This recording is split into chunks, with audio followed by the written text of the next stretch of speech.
Thank you for reminding me because I'm going to turn the ringer on. I'm moderating. Plotting is Mr. Randall. Like before, so still new. Plotting is on here. Welcome. Wally, nice to meet you. How you doing? Excellent. I live on Roberta Road. Yes, sir. Welcome to the meeting this evening. What do we Glad owe you're you here. pleasure today, Wally? It's so good to see you. Why do we owe the pleasure of seeing you today? I've just been out of town once and didn't have a chance to be here with y'all meeting. So finally had the opportunity. Well, it's good to see you. Yes, sir. Nice to meet you.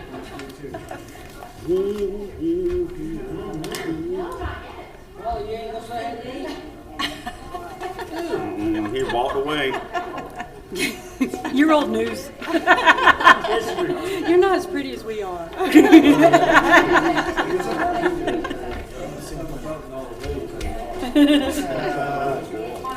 Right on there.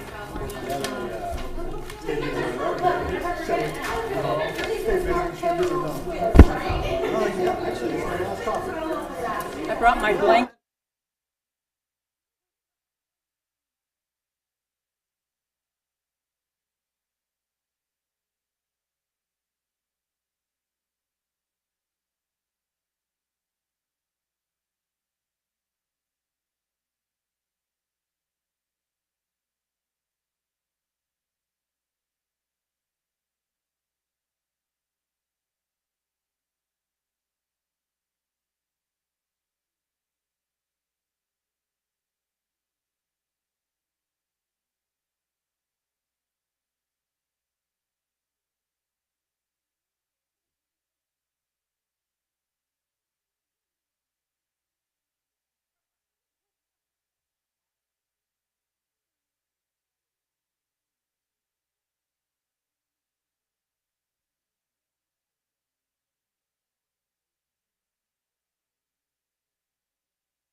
but that,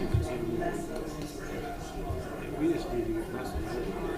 We can buy that way here. I was looking at it, he's still in violation. Okay. I think that one, we're hoping to go in May. Better, before I should say. Yeah, let's do it. I mean, Shelley can tell you. They're trying to get rid of it. Yeah. I think a lot of them are. A lot of them are. But this one, because he can't comply. And he just uses the language in here.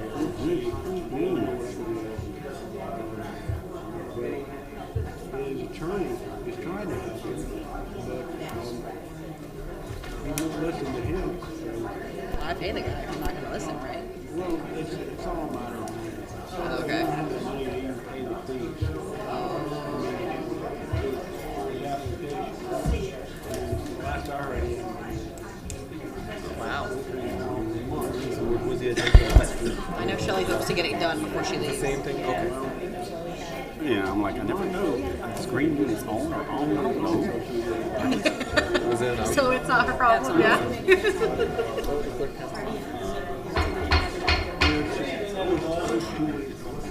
I'd like to go ahead and get this evening's meeting called for April 21st, 2026, the Harrisburg Town Planning and Zoning Board meeting. We'll call it to order. First agenda item up is public comment. Now, this is your chance to talk about things outside of tonight's two cases. So if you have comments about other things, you're welcome to talk about that. For public comment, we do not have anybody signed up. Somebody signed up, but I guess erased. We have that. So we don't have anybody on there unless there's somebody that wants to comment now. And again, other than the cases that we will hear shortly. All right, so if we're good with that, okay. Next we have agenda adoption, so we need to make a motion to adopt the agenda. So moved. All right, Robbie has made a motion. Second. And a second, Jessica's made a second. All in favor? Aye. Opposed, nay? Okay, so that is adopted. All right, and C, special presentations. I don't see anything on there showing special. All right, so we have a couple consent agendas to approve. Actually, going back all the way to January 20th, 2026. Can we approve all these at one time, or do we have to do them individually? You would motion to approve the consent agenda, which consists of all three, unless somebody wants to pull one out for modification. Okay. Does anybody have? Chair, I move to approve the minutes from our January 20th, February 17th, and March 17th, 2026 meetings as submitted. Do we have a second? I will second that. All right, Susie. So we have a, all in favor? Aye. Aye. Opposed? Nobody? All right, we approve those minutes. We will move on to no old business I see on the agenda, so we will move on to new business. First one, H 2025-12, Blackwelder Subdivision Preliminary Plat.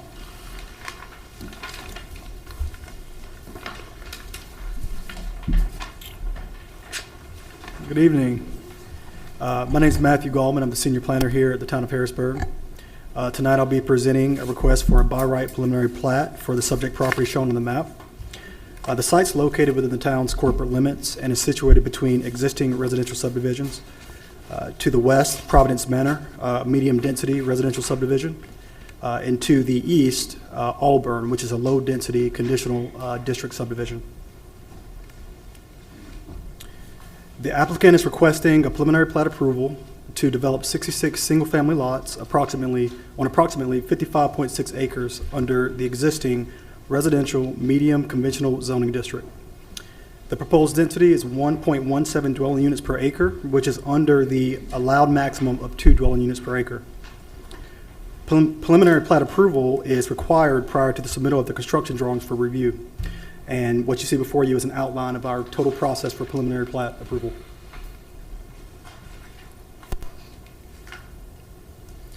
As proposed, the plat complies with all the applicable provisions of the Unified Development Ordinance, including lot area, width, setbacks, and density standards.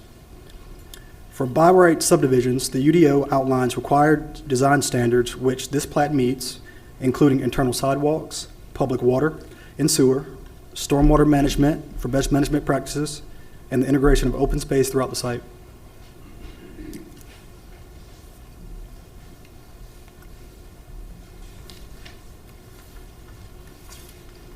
In addition to the base level UDO requirements, there are some enhanced development features for this site as well. Namely, the redesign of the Blackwater Road and Lakeland Road intersection to improve access and traffic flow, enhanced perimeter buffers to reduce impact on adjacent neighborhoods, architectural standards incorporating durable materials and varied designs, a 10-foot wide multi-use path connecting the adjacent subdivision Auburn's multi-use path with that which is proposed in the plat, and open space exceeding the minimum UDO requirement. A neighborhood meeting was held on February 19th at Town Hall to provide adjacent property owners and HOAs an opportunity to comment on the proposed development. The key topics during that neighborhood meeting that were covered were that of such as school bus stop safety, access to Providence Manor and Roberta Road, and stormwater runoff. The concerns about the school bus stop safety within Providence Manor were forwarded to Cabarrus County Schools. We did not get a direct response on that, but they were made aware. Residents expressed concerns with existing conditions. The proposed roadway network is intended to provide an additional connection and improve overall traffic distribution. And I'll go back just to be sure. So, I don't know if this clicker's working, but when looking at the preliminary plat for folks that are in the room, we do anticipate the Providence Manor subdivision. We anticipate residents will benefit from this access point through Lakeland to Blackwater Road here to the north.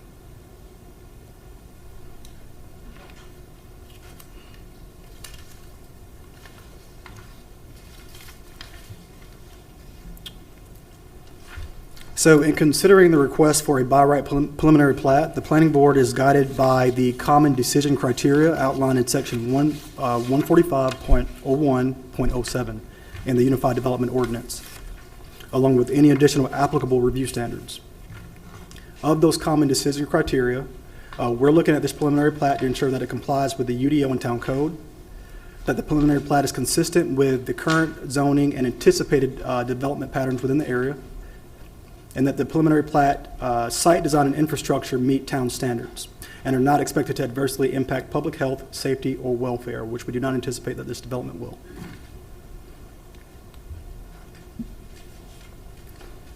Staff is recommending to the Planning and Zoning Board that the Planning and Zoning Board recommend approval of the Blackwater subdivision preliminary plat, subject to the following conditions.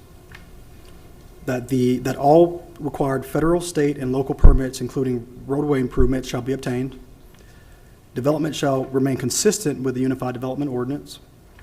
Public improvements shall be installed or secured prior to the final plat recordation. And the applicant shall enter into a development agreement with the town to address any infrastructure commitments as stated in the development agreement. I will now turn it over to you as the board and then also for public comment and discussion. What staff asks is that the board receive this report as we've gone through today, listen to public comment, and then render a recommendation to town council. And then we've also, for your convenience, provided a recommended motion as well. So with that, I'll turn it over to any comments, and I'm here to answer any questions. And then the developer's here as well, in case there are any questions that would be more specific for him to answer. Thanks. All right, thank you for that introduction. Comments? Can you go back to the slide on the neighborhood meeting? Yes.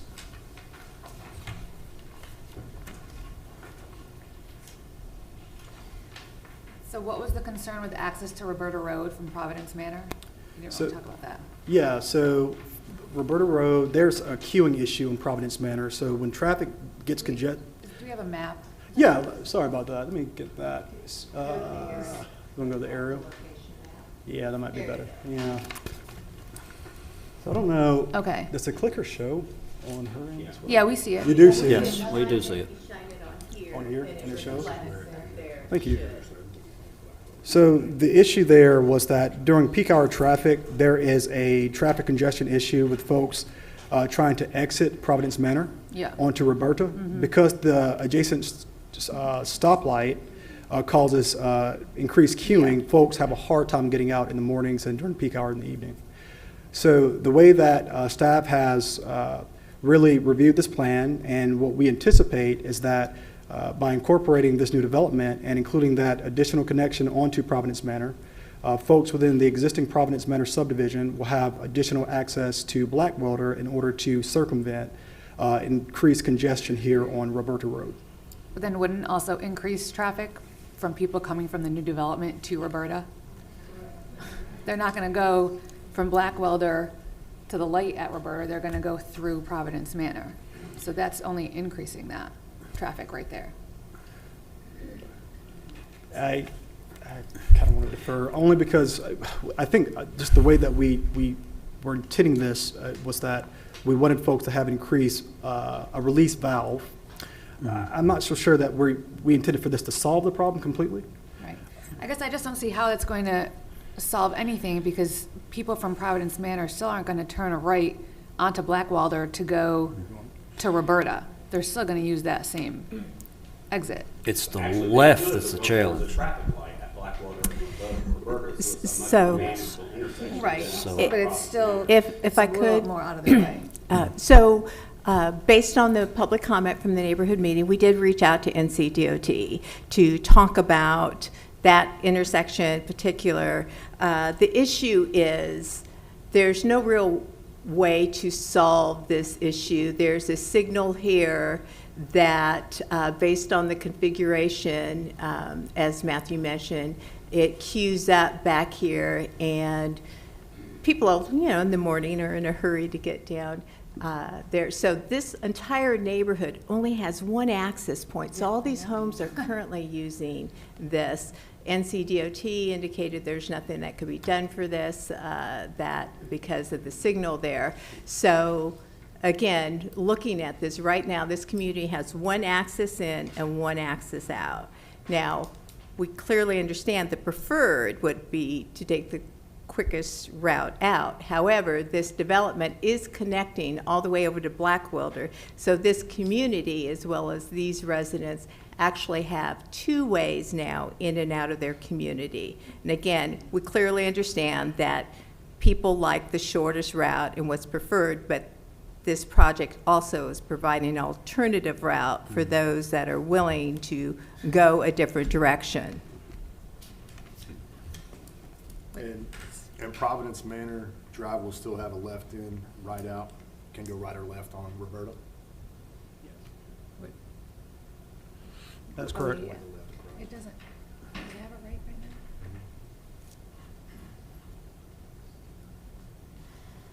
Okay.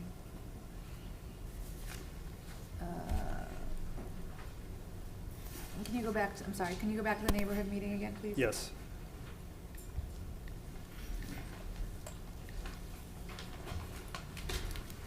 And then, is there current stormwater runoff that Providence Manor has problems with right now?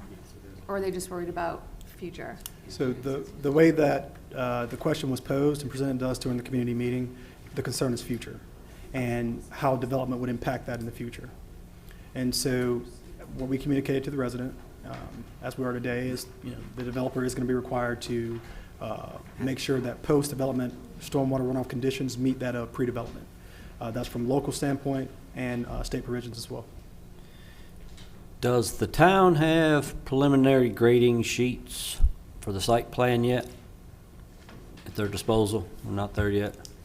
Okay, so can't alleviate that by showing some early grading sheets in any way to show that. This is a preliminary I know, it's a preliminary plat. This step before they can go to construction plans, and again, they would have to abide by all local, state. Understood. requirements. Be nice to see some slopes, though.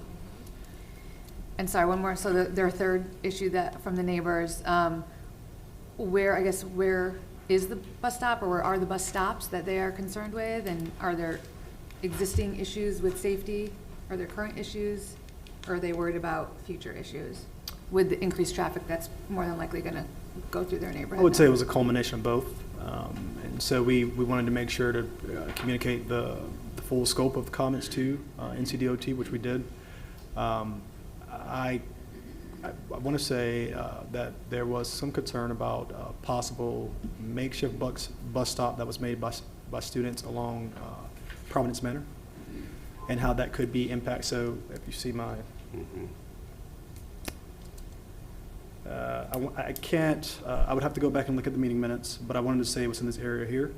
So we did make sure to communicate that with the school district, but they did have no further comments. And do we know, I don't know if it's too early to know, but the road connecting the new neighborhood to Providence Manor, is there going to be a 4-way stop sign, a 2-way stop sign? Yeah.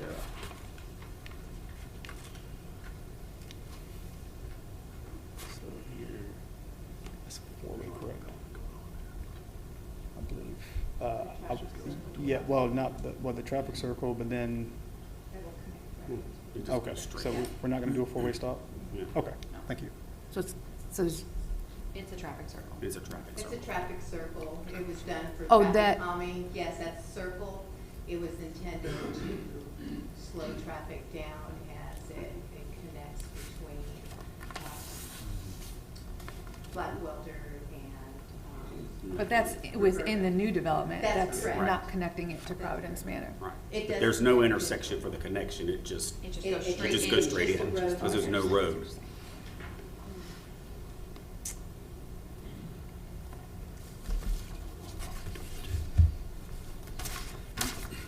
Anything else? Anybody has questions about, concerns?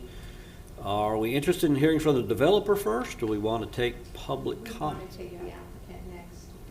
Yeah. And then I have a question. I just noticed it says here the 25-foot buffer, because it's between, it includes the berm, which is great, but it also says or fence. What does that mean? Fence? So we are providing, yeah, I'm going to let the applicant address that because we're still in some negotiation with the applicant on what the final buffer is going to be. So we can call the applicant. Yes, if the applicant would like to come up this time, and please share. Thanks. Yes, I have the signage. My name is Mike Wilson. I'm with Alexander Ricks. It's a land development firm over in Charlotte.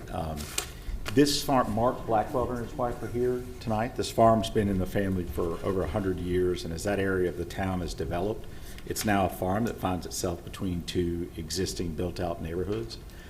This is in your master planning. The idea is that it would be a neighborhood. It's a by right development, but I also wanted to compliment your staff, Shelley and Matthew, and also the town attorney. They've been working on this for a year. So the by right, it could actually have more lots, but staff really encouraged the developer to reduce the number of lots to 66 so it would fit better in the community. And the Auburn side has larger lots. So on that side of the project, the lots are larger. There's more density on the Providence Manor side. So on that side, the lots are smaller. But even though more lots could have been brought before you all to consider approving, 66 was the number that was lowered to. The lot size was also increased. I thought that was a good concession by the developer. And that berm that you mentioned, that's larger than what's required by the UDO. So that's a 25-foot separation.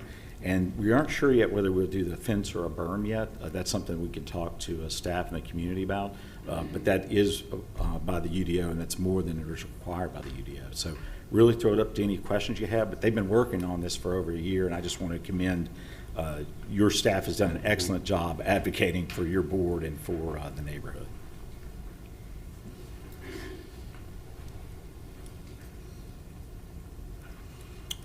Any questions for the developer? It's like, what is the topography like between that side of Providence Manor and the houses that will be built behind it?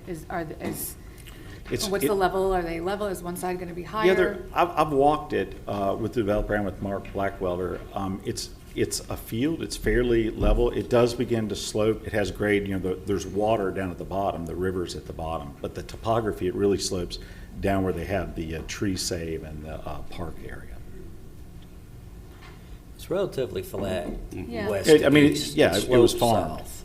It's pasture.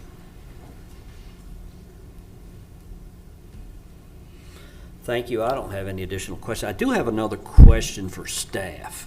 Thank you. And just curious if this is a tool in your toolbox. So, can the town request from DOT traffic counts at certain times? So, if we approve the subdivision and there's concerns about, I don't see why anybody's going to want to come sit in traffic to take that left out of Providence. But can the town ask DOT to count and see if those numbers increase, the ability to put a light there is a possibility, Yeah. which I doubt. But I just don't know if the town, that's, because we can't condition anything, but. So we had an in-depth discussion with NCDOT about that, and there's no way to put a signal at that location due to its close. proximity to Pitt School Road, am I saying? Yeah. Pitt School Road, School Road. that intersection, the way the road's configured. So having a light there is an impossibility.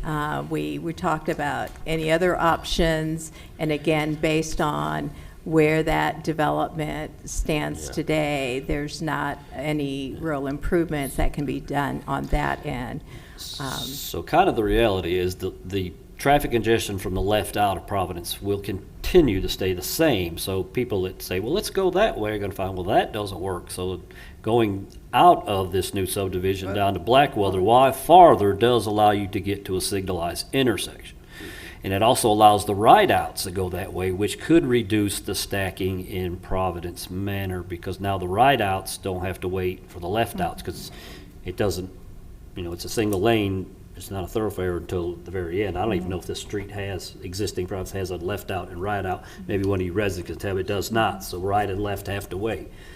So while it looks like, well, more cars going to come our way, the reality of it may be to think that it may alleviate your traffic congestion problem, though it does require a little bit of a loop to left down, Roberta and Blackwell. Only other comment I have on the whole thing, on the plat itself, I think all the perimeter buffers need to call out the type that it will be, a type D buffer. Some of it is kind of vague, is just, it should say, so, there's no confusion down the road, what's the density of planning that will be installed in that buffer? And if they're willing to commit to it, let's put it on the plat. One side of the subdivision shows that number, the other side does not. That's correct. So, again, we've been working with the applicant on this for a year as far as getting larger lot sizes, thinking of the difference between the subdivision lots, the adjacent community, including buffers. It is listed in your attachment C, some of the conditions, and the buffer adjacent to the Auburn side, where the lots are like 3/4 of an acre or larger, half acre. That buffer is identified as a type D buffer, which discussions were 25-foot wide with a berm and fence on that side. The one on the Providence Manor side, the lots are pretty much a little smaller than the proposed lots. They still are offering up on per their plan a 25-foot buffer, but there are some trees that have been surveyed over in that area.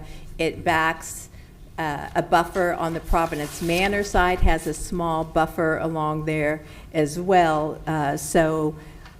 We know that it's shown as a 25-foot buffer, but we hadn't gone as far as, do we create a berm and knock out trees, or is it better just to supplement, save the trees that are there, supplement, and just have a nice But they've committed to the width of landscape. 25 foot, right? That's on the plan, yes, that's what So there's no shows reason on the they can't plan. take the the little icons, and So- for so- example, to the north, it says proposed buffer per town requirements. Yeah. Very vague. Right. It should say 25-foot type, whatever. Again, but it is to scale, and it shows the 25-foot, and we'll be Yeah. glad if you want to, the think- wording, that wording is in the development agreement as well, and if you'd like it on the plat, we can I think it certainly request to add that on the plat.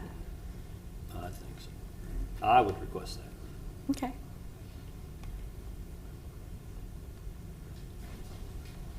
What else, folks? Or should we?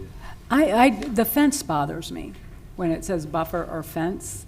I know it's between the two subdivisions, and given the size of some of these homes, I don't know what type of fence this is gonna be. It shouldn't be either or. I mean, we're pretty consistent with having a good treed buffer in our communities. Unfortunately, the town's ordinance It says allows a and it's fence. very vague. Yeah, And usually that's to address a grading issue. okay. You Okay, all lose right. trees when you Is it put- when you grading? put I up guess that's what fence. I was asking. I don't Okay. Mm-hmm. say it being heavy grading, but I don't know because we're not given anything to look at. But usually when you put a fence in there, again, and you try to plant a tall growing tree next to it, It's not gonna it's a work. conflict. So usually fence means loss of landscaping, but it does provide a temporary short, screen. But again, we don't have and this is by right, we can't condition the fence. Right. It's what's required by ordinance. Shelley, quick question too. Because it's by right, I mean, what really are we approving? So this is a preliminary plat, so this is a by right. I mean- So they comply with all the requirements of the UDO. They Right. exceed, their design actually exceeds. So there can be some fine tuning of notes on the plat and such, but it should move forward in compliance with the UDO. Right, it's not, Because it's it's in unlike a compliance. conditional zoning where there's Right. more discretion and so forth. Yes, you're correct. Is there anything, when something is by right, that would make it not be able to happen? Or safety, like hang on, I wrote it down. Public health, safety, and welfare, like if one of those three things are not met, does the by right can that still be built? I can answer that. If there is a clear conflict with the underlying UDO conditions, which there are not, that's when it would be considered to be denied by the board.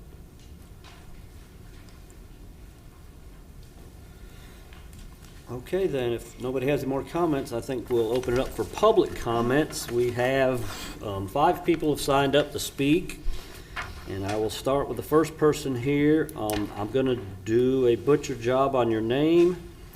Susmitha, is that correct? That you live at 5355 Hardestisa Place? Yes, okay, I'm sorry, please.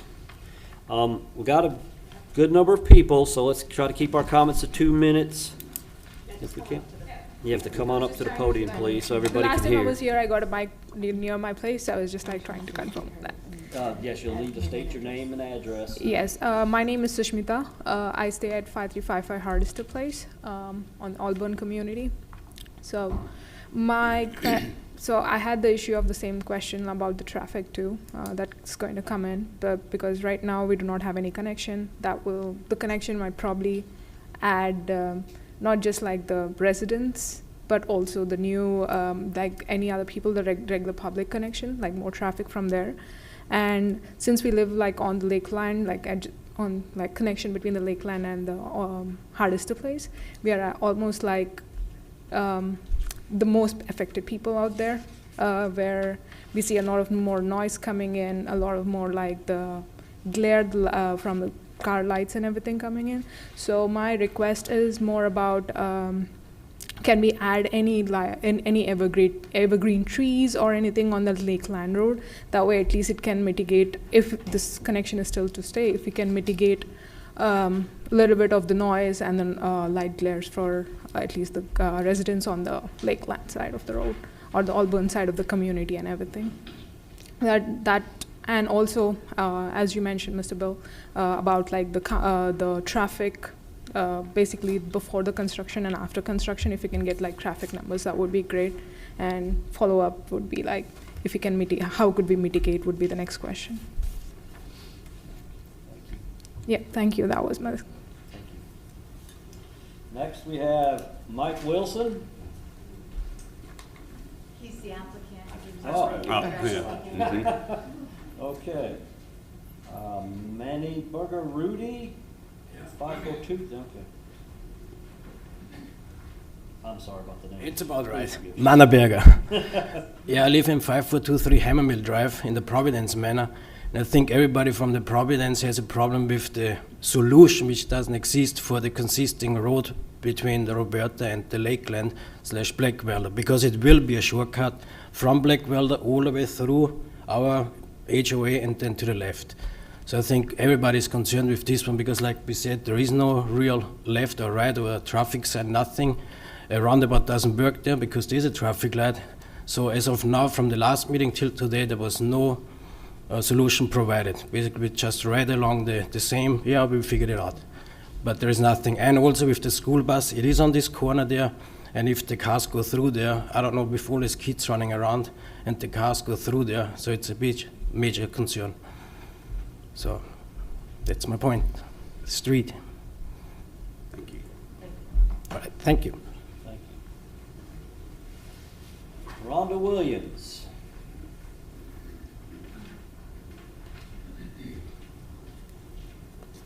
Hello, my name is Rhonda Williams. I live at 5420 Hammer Mill Drive. I was here in February for the last, and I don't want to be redundant, but it does need repeating, the traffic on Providence Manor. We are a community of 150 homes, and we only have one entrance and one exit. It's not going to be a benefit for us to have that drive-through, because most of our eateries, groceries, and drugstores are on Roberta Road, so there's usually no reason for us to go through this other community. Providence Manor Drive, when you cross Hammer Mill, most people call it a dead end going into this new community. We call it a overflow. Hammer Mill Drive is a very narrow street, so we're not allowed to park on the streets at night. We have what we call the overflow permit. Our HOA gives us permission to park our cars in that dead end overflow. It's used during the night, it's used during the day. That overflow is also a playground for the kids. We don't have a playground, we don't have a community pool, we don't have a clubhouse. In order to get the kids off the street, they play in one of the 3 overflows. Having another street traffic come in, it's senseless. It's also a walking trail for older people like myself. I'd rather walk on the tar, on the tar than to walk on the cement because it's bad for my knees. So I tend to walk, when I walk in the street, walk through those 3 overflows. And again, not being redundant, there's only 2 bus stops in Providence Manor. The first one is the very first stop sign. I yell at the residents, the bus has stopped, don't go past, kids are coming through. Imagine me trying to be a traffic cop for other homes. It's not fair. I don't feel that you should impede on my quality of life at this point. It's very hard to get out, and again, I don't want to repeat what was already said, very hard to get out. We're not going to use that. I'm almost sure most of us are not going to use that other side to get out as a shortcut. The shortcut is really on Roberta Road. And we've tried to get a traffic light, but again, because it's so close to Pitt School, we're not able to do that. So I also want to bring to the town of Harrisburg an incident that occurred on January 14, 2025, a tragic incident that happened with a murder-suicide. I lived close to Providence Manor Drive, and when I heard the 3rd siren of patrol cars, I looked out my window upstairs, and I know my granddaughter's here, we counted more than 20 cars. Homeowners, this was at 5 o'clock, homeowners could not get in to their homes because of all the police cars that were there. And then once they were able to secure the area, tragically, unfortunately, what happened, the residents had to park in the church across the street, and they were not able to bring their vehicles in after, the investigation was over until 10, 11 o'clock. So we couldn't get into our own neighborhood, and now we want to have that extra traffic. That's not good. March 6th, I-85 South was shut down for maybe 6 hours between Concord Mills Boulevard and Poplar Tent. that traffic backed up on Roberta Road. I almost had to call people names other than their names to get out. I had to block traffic. People couldn't go down Roberta Road this way or that way because the only way I could come out the community was to quote unquote bogart my way out. We don't need another extra traffic. We're a small, established community. We've already been there. We work through what we have to work through. Please don't infringe on our quality of life. That's all I have to say. Thank you so much. Thank you. And next we have Ursula Egan, is that correct?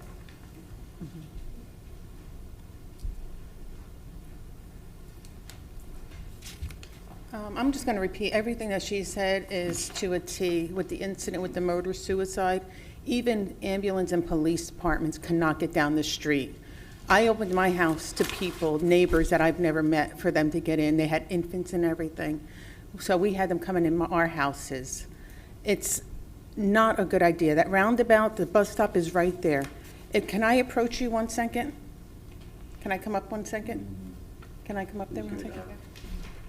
As far as stoplight, I've seen this done in several other places where this is Pitt School Road. The traffic light is here and here. I've seen it where they have the traffic light here for the north-south, I don't know what direction. But have the one here and then the one here, so at least it gives us a little leeway to get out. Can you tell me, is there a three-way stop here or anything? No. Just a one stop? No. No, just one stop. And then back here in our development, there's another, right here, there's another future pass out where they can make another exit to come out onto Roberta. Well, that would connect. Right. Now, this is the main one. What's the main? Yeah, This will connect too. This will connect with your street. This, That connection this you'll one have to that. come on Roberta.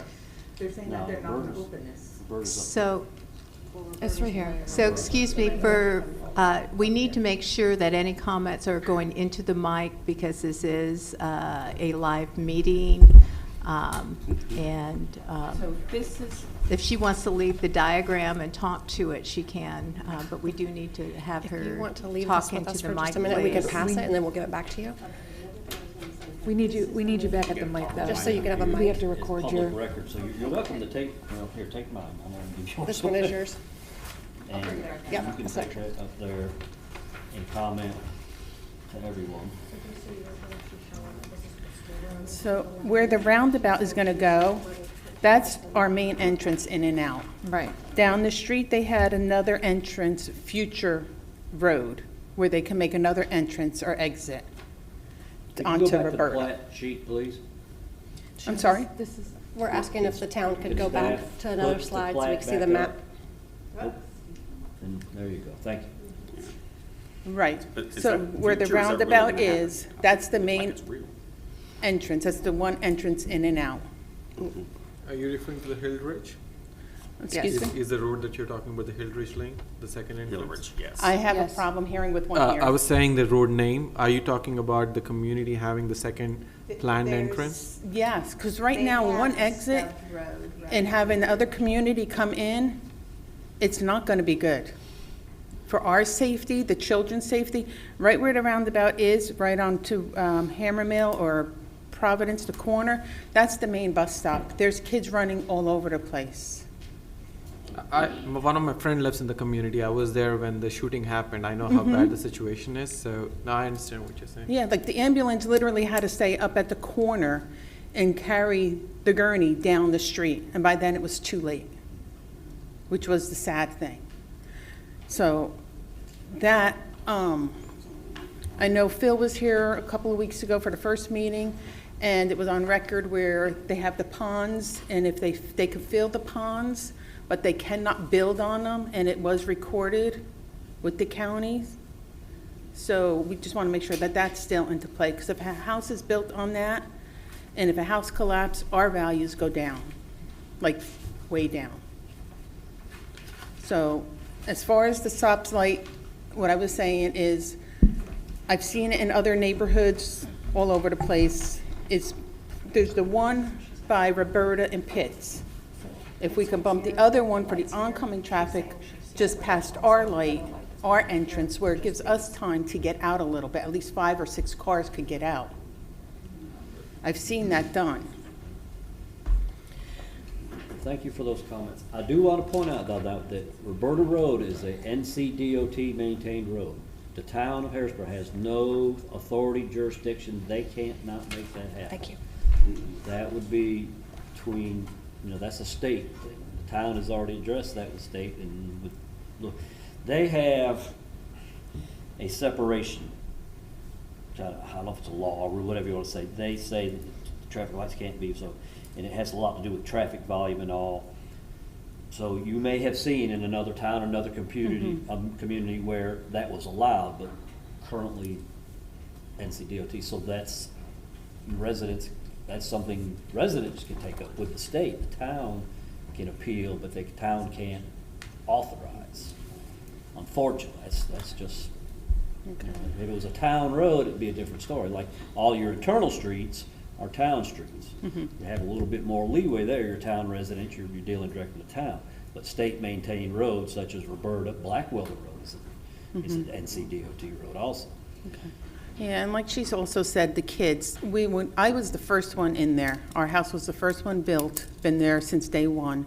We were promised 2 parks and a pool, and we have squat. They finally put a park somewhere down the street where it's a gravel path where they can tell us that we can go walk on and everything. I know that has nothing to do with use, but we have nothing for these kids. And to add the extra traffic, I'm afraid there's going to be another tragedy.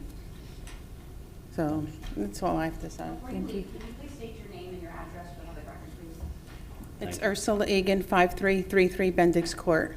Thank you. You're welcome. Thank you. Okay, that's all we had to sign up. Any other residents who'd like to get up and speak? Yes, ma'am. Please state your name and address. Joyce Hardister, 5275 Blackwelder Road. Could you please speak to, I noticed that Blackwelder and Lakeland Road would be redesigned. Yeah, I was going to ask that question too. Can I speak to that? Yeah. I cannot speak to that. No, we can't, but I had that Oh, same my. question, actually. I was going to say, what is the intersection? Yes. What is the redesign of the intersection? So let me bring up the aerial and see if we can't. So right now, Blackwelder and Lakeland is it intersects at a very odd angle. So part of this development is to straighten that out, working with the applicant and NCDOT to make sure that the site distance and everything works. So you can see the existing, let me point at this one here, let's see. So it currently goes like this. You see they're curving it. They're curving it to bring it in more at a right angle to Blackwelder. And we anticipate once we finish working with NCDOT, that might shift a little bit in either direction, but the intent is to straighten that out because it's been a long-standing problem. Will that be a signalized intersection? No, that will not. I didn't think so. I just wanted to ask. So Shelley, can I ask, one of the neighbors brought up, just now with the map was showing, the light at Pitt School Road and how DOT cannot put in that second light. And I asked her if there is a 3-way stop there. Is that not an option for coming out of the neighborhood onto Roberta to put in a 3-way stop so that they're... I think it's too close to the stop. It's too close to the intersection. So again, literally, they're turning out sort of in a lane at that queues up. The storage lane queues up when they're at a stop. So again, we did reach out to NCDOT to try to see, first of all, are there any improvements planned there? No. Are there any improvements that can be done there? And based on the configuration of that intersection and the amount of traffic, because Roberta Road is a primary road into town, so it's considered a collector road, unlike a residential neighborhood road. So it is designed to take on more traffic. You can imagine it's signals that that intersection warrants traffic signals. And again, this would not be permitted today, but this development here with all the lots, they did plan for some future connections, like right here, that they believed in the future would connect all the way out to Roberta Road. But this land has not developed. If it is ever developed, we would require that connection. But today, that this subdivision with this many lots would not be able to have that one primary access point. Was there any discussion about possibly trying to align Pitt School Road with Providence Manor Drive or any kind I'm of sorry, I thing? didn't hear that, sir. The way Pitt School Road comes into Roberta and Providence Manor, has there been any discussion from the DOT about aligning those two? No, we have not had any discussions related to that. Aligning that with that road, it would go in front of the school to make that connection. I mean, that's something that we can follow up with in NCDOT to see if that would be a possibility. Well, you'd have to take land from the church. Yes. Yeah, I apologize to And the you'd church. be diverting a collector street to a local street. That's Yeah. going high volume down to low volume. It's already there. I mean, Roberta's got 12,500 cars a day. Mhm. Pitt School, only 7.8, and Blackwater, 4.7 thousand, so. So I do have a couple questions. Right now, I'm assuming there's a stop sign on Hammer Mill and on Bendix Court? Yes. So, but not on Providence Manor Drive? Yes, there is. It's a four-way stop right there? Just a three-way. Because it's Oh, right, okay. So it will be a four-way? Shelley, will it become a four-way stop? Well, I don't believe so. Let me So- bring up my map so I can zoom into that location. I apologize. I guess the question is, with the Lakeland, when it connects to the Providence, Yeah. would it become a four-way? Well, on the west side of the roundabout. It would be in that development. It's not part of this development. Right, it would, in Providence Manor. It's currently a three-way because there's no road connection. So once the road is connected, will that become a four-way stop sign? Yes, it Let's not make assumptions. would. I would think so. I can tell you it wasn't anticipated as a four-way, but let us take a look at it. I think we would request it. It's a Harrisburg Street. Yeah, that seems silly that it wouldn't be a four-way stop. And let me bring that up here. Both. And then I guess my other question, kind of, while you're looking at that, and I don't know how the neighbors feel, I'm just, kind of brainstorming.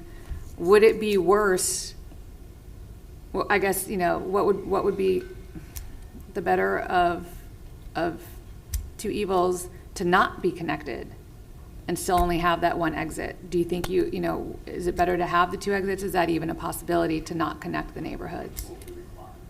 We Well, I require mean- double on our side. The new development has to have two. Well, is it connected to, That's one. but if it's our requirements, then why can't we?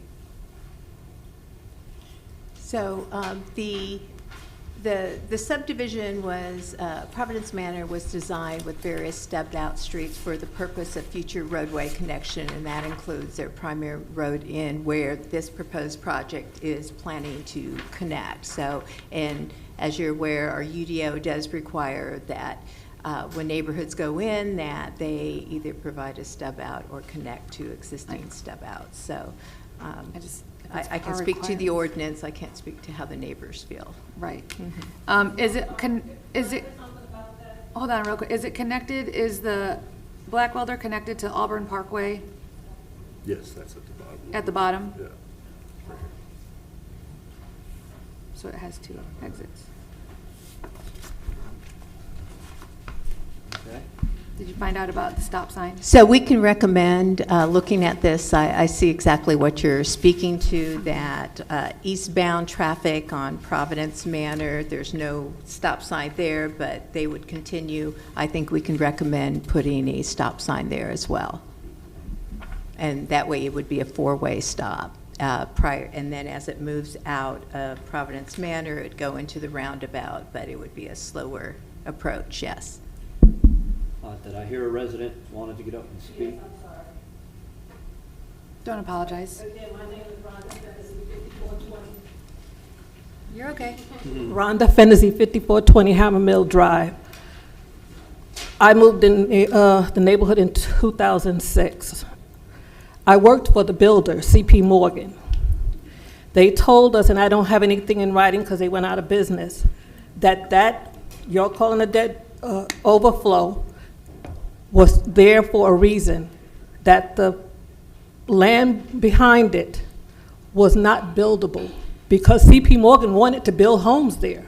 And we were told that there were ponds and things that were there that would not, excuse me, would not permit buildings to be built. So this is new that now the town has allowed buildings to be put there. But we were told that it was swamp land and land that could not be built there. So that stump that you are calling was never to be used at all. It was our overflow parking. It was for our parents to use if inclement weather, that they can let the kids sit in the car while they're waiting for the bus.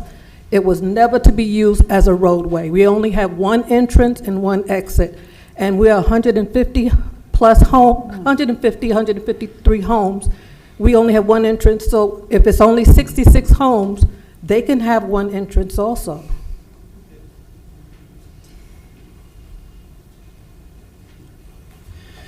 Any other residents would like to speak at this time? Well, please state your name and address. Kathy Williams, 3603 McDuff Court. I am located right when you come into Providence Manor. I stay at the stop sign on the left-hand side. I kind of use that entrance to walk my dog. That's where our dog pails is. We walk our dogs up and down that street. So with this traffic coming, I'm not gonna want to be out there walking my dog, because if my dog take out, anybody's dog goes out in that street, I mean, we don't have any chance out there. We already don't have a dog park where we can walk our animals. So that right there, by me being on the end of that corner and that traffic coming through there, makes me already want to put my house up for sale, because there's no way in the world I want to live in that corner house as you turning down there. We're at a dead end. To the left is Bennett's Court. We're already at a dead end. It's going to be congested. That's just too much traffic coming through there. And I know I'm repeating myself, but how are we going to do that with all this traffic coming through there? And we can't handle it now. We already got the school right there, so we're already at a stop sign where we have to be held up already because we can't get out. When school is going in or coming out, we have to wait a little longer at our stop sign to even make a right or left. So bringing this other traffic in, it's just going to give us more headache. So I just want to put that in there. Thanks. Thank you. And I did have another question. The pond there, how are you able to build homes over that pond? Maybe that's a developer question? Yes, ma'am.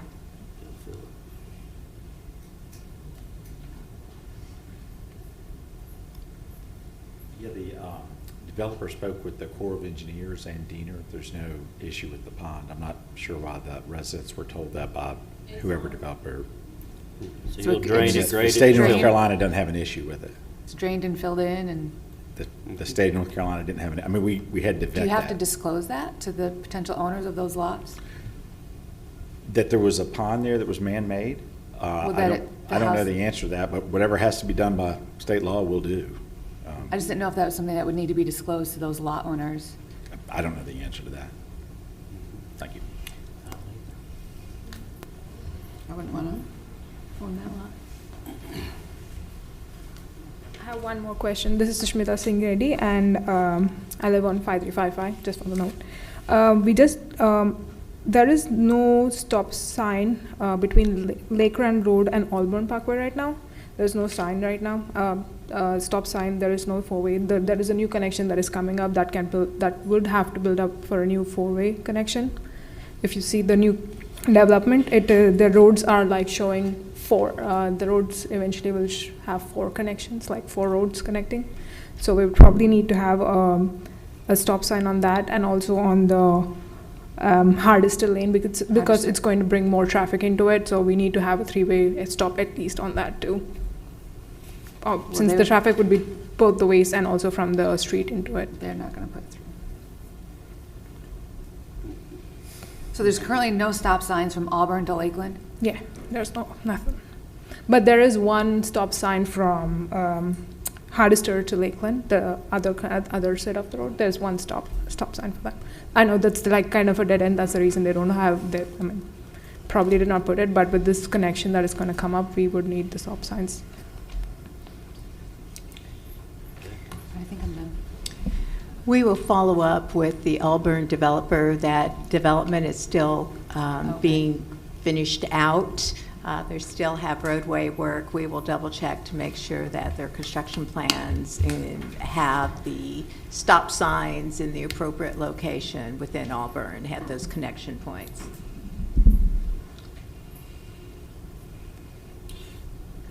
Could you also include the other road that's over there? That's Hardister Place. I think that's the other connection apart from the Auburn Parkway. Right, that's part of Auburn. Yeah. We'll check all That's the still part of roadway Auburn. connections through Auburn that connect up to Lakeland and check them for the appropriate signage. Thank you. My name is Ursula Egan, again, 5333 Bendix Court. As far as building on the ponds, one of our neighbors has a copy of the documents. The Army, something with the Army surveyed it, and they said it's recorded with the county and the state that if they can fill those ponds, but they cannot build on them. And if he can bring a copy, should he bring it here? Where should he bring it? Because he has a copy. You're welcome to bring any documents like that to the planning department, and we'll be glad to take a look at it. Okay, all right, thank you. Any other residents at this time? Okay, I think we'll go ahead and close up the public comments part and bring it back to board members for discussion amongst ourselves. I mean, it's by right, so. I mean, at the end of the day, we have a limited authority on what we do here. It's a by right. This is property. correct. Yeah. I mean, we So- hear and understand frustrations, but we can't do anything about that. That is not in our purview. That is So correct. we just want to make sure that we understand that. Do we have the authority to ask for Providence Manor Drive improvements? Well, you gotta remember now, this is just, we're reviewing a preliminary plat. We're not at construction drawings yet or how they impact adjacent residents. We're just approving the plat, which is, a rough sketch basically. It's, just the layout. So, and it's by right then, so, those are called conditions, so you can't ask for conditions at a by right thing. Now, certainly, the stop signs on Lakeland, those are town streets, that's something that can be rectified if it becomes a problem, very readily. And the one thing I want to add, in your packet, we have worked again for a year with this developer on coming up with these enhancing above the minimum requirements for this development. Although it's a by right, we ask for larger lot sizes, larger buffers, other improvements as well. The developer has agreed to that, and so what's on the preliminary plat is what would be moving forward. And with that, there is a development agreement that would be considered by the town council as well. So we'll make sure we convey this information and then follow up appropriately. And we have checked with outside agencies, the school district, about the bus stops, NCDOT. We have tried to consult and the agencies. NCDOT has been involved the entire year with this proposed project, and that is where we got straightening out that intersection of Lakeland and Black Welder. We knew it's an existing problem and so forth. So we will continue to do our best to address some of the additional stuff that we hear as it moves forward through the process. But what's before you is a preliminary plat. They meet all the requirements of the UDO for the preliminary plat and actually exceed it in many areas. So that is what's before you tonight. But are we able to add this, because it does say subject to the stated conditions, can we add the condition of that stop sign? Yes, you Okay. can. With that for public safety, I think so. I've already talked to the developer about it. And, Okay. we will look at definitely getting that addressed as it goes forward for that four-way stop, because we did not take note of that, otherwise it probably would already be in here. So when we make the motion, would we need to add that to the motion? Yes, add that as a condition. I just want to note one thing too for everyone here. This development does add a relief valve for the existing community to leave the community. Your issue now is you have one, and now there will be two, which is a requirement now for all new developments. So I think that's a positive to look at. I know everyone's concerned about the bus stop and things, but those are things that we can change to accommodate the current community and the new community. I think the release valve and the way that this is drawn will be beneficial for both communities, given that roundabout. I would like to concur with that also, and I know the residents live there, they don't like it. I know nobody likes change, nobody wants anything new, but, I heard the stories about, the emergency services couldn't get in. Those are all the things that are problems for one entrance subdivisions. That's why they're no longer allowed. They have to have multiple entrances. It works both ways. Yeah, we don't want people coming in, but yes, now you can get out. And again, if your traffic congestion is bad, people aren't going to use it. They don't want to go sit in a non-signalized light. It's, but again, Lakeland and this subdivision are town streets, so there is due process in that. You can't do nothing about Roberta and Blackwelder, but you can tweak anything in Auburn, and in this new subdivision. So it's not a done. And again, we're just at plat now. This will come, but again, it'll be a by right subdivision, but this will come again as a subdivision, a more thorough sheet, and you'll get a chance to look at it again. And, the town staff will continue to, they've made notes, they've heard your concerns, and hopefully make it a slightly better product. It's not gonna change the fact that you ain't gonna have that pasture out behind your house anymore. That's, but, the person that owns this property has the right to sell his land, unfortunately. We can't really do a whole lot as this board because they have jumped through all the requirements that they're required to do, and by right, it's, so I'm going to make a recommendation that we approve this with the condition that additional stop signs will be provided at any existing three-way intersection. Do you have better wordage? I would just say, Please. motion to recommend approval of the Blackwelder subdivision preliminary plat H 2025-12 to town council with the condition of adding a fourth stop sign at the intersection of Providence Manor Road and Hammer Mill. it Hammer looks Mill like. Court Hammer Mill Drive. Drive. Second. All in favor? Aye. Opposed? Okay. It's approved.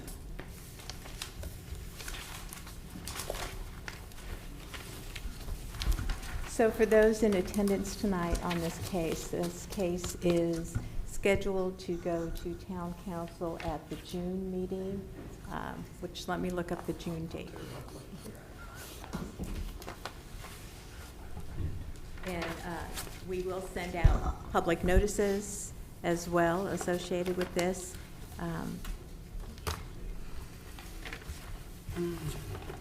That would be June 8th at 6 p.m. Sorry, Shelley, what was that? June 8th is what? The town, this case will go before the town council on June 8th. Okay. We will send another public notice letter out to adjacent property owners as we have for this meeting. And I just want to add, thank you guys for taking the time, and we do appreciate you coming and sharing your concerns. So just want to say thank you all for coming out tonight. It's good to see a full room again. It's been empty for quite a while.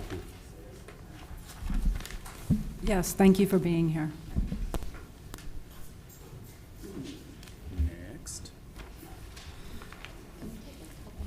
Take a couple minute break. I'd recommend that. Before the residents that are staying for the next case, if you want to use the bathroom or anything, now's a good chance. Back at 7:10. Back at 7:10, how about that? 4 minutes.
Hello, everybody. I think we'll go ahead and get started with our next case now, which is H 2026-01-R, Peach Orchard Subdivision Map Amendment. And, town staff will give us an introduction, unless they run down the hall and never come back. Thank you, Mr. Chairman and board members. As read into the record, this is a request to amend the town zoning map. It's H 2026-01. This is a request to amend the map to rezone two properties that are currently located within the unincorporated area of Cabarrus County. They are proposing to rezone the properties from a county CR residential zoning classification to a residential low conditional zoning district. This application is associated with an annexation petition that will be heard at the same public hearing when it goes before town council. Now, the purpose of this conditional zoning is to authorize a 149-lot single-family residential community on a 175-acre site, again consisting of two properties located on Peach Orchard Road. The aerial photograph on the left is a location map. Peach Orchard Road is located, it's a connector road between Robinson Church Road and Lower Rocky River Road. As you can see here, the aerial photograph on the right is simply a zoomed in photograph to show again two properties. One property is located on the northeast side of Peach Orchard, and the second parcel is located on the southwest. This adjacent existing neighborhood is Hawthorne. So just as a quick reminder, all zoning map amendments go through the legislative process. We've been working with the applicant for just over a year now. This project has gone through its pre-application reviewed by the DRC, the sketch plan process, again, reviewed by the DRC. While we were reviewing that, we did a transportation analysis, a transportation technical memorandum. We refer to them as a TTM. This information was presented in a neighborhood development meeting on February 19th. We then received the official zoning map amendment application with the rezoning plan, went through DRC, which is presented to you here tonight for consideration for requesting a recommendation to approve with modification, or recommendation of disapproval to the town council. Now, the decision maker is the town council, where they will hear the zoning map amendment, the rezone, the annexation, and the development agreement in one public hearing. So the subdivision is designed in compliance with the residential low zoning district of the Unified Development Ordinance, again proposed at a 149-lot single-family residential community, which equates to a density of just under one dwelling unit to the acre. They are following the conservation design requirements of the RL zoning district. Their proposal includes various infrastructure, including roadway, both interior and exterior of the development. That includes curb, gutter, sidewalk, street trees, street lights. The plan is to connect this neighborhood to municipal water and sewer. They are proposing both private and public open space within their development. There are associated transportation improvements, as well as some pedestrian connection between the north and south side for safety improvement. Now, this conditional zoning does request relief as it relates to access points on the northeast side of the development, which I will go through in just a few minutes. The table on the screen represents the performance standards associated with the residential low zoning district. Again, they're following the conservation design. The proposed development is in compliance with the density, percentage of open space, lot sizes, lot width, and other performance standards of the RL zoning conservation district. I want to take a minute to talk about the natural environment of this site. So it appears that there are remnants of long time ago where there are some homesteads, some dilapidated homesteads on the property, silos and such. So there has been a history of some light agricultural operations on these two properties. There are two creeks on the property. On the north side, you have Clear Creek, which transverses right here, and then the primary creek that is both on the north and south side is McKee Creek. McKee Creek has both a floodway and 100-year floodplain. Clear Creek is limited in this direction with some areas of the 100-year floodplain area. The subject property also has conservation easements recorded on the property, and they are in the area of the creeks, which I'll show you in just a moment. So there's a conservation easement that follows Clear Creek on the north side, and then on both sides all the way down following McKee Creek, there is a conservation easement. When you walk the property, you can see a lot of the nice tree stands actually fall within these conservation easements adjacent to the creek. So the plan on the left is, I tried to draw that in as best I could to show this is the conservation easement. There is a break for access to this northern area where they're proposing the road connection. Again, on the south side, it comes across the road and it follows McKee Creek. Their proposed tree preservation areas not only within the conservation easement, but adjacent to it as well. This property is further constrained with a Piedmont gas easement. Now, it is a 60-foot wide easement located along this north boundary here and follows the eastern boundary here. Both the applicant's team and staff has been in contact with the agency, sharing this plan. There was some concern about residential use. This isn't allowed use near that type of easement and facility, as well as their design included road connections, stub outs to future development if it were ever to occur in the future. That is an allowed use, as well as fencing outside of the easement. The agency did say that if approved, the applicant's team would have to process the appropriate encroachment permits and share the design and get it approved by their engineer. So I'm going to take a minute to talk about the subdivision design.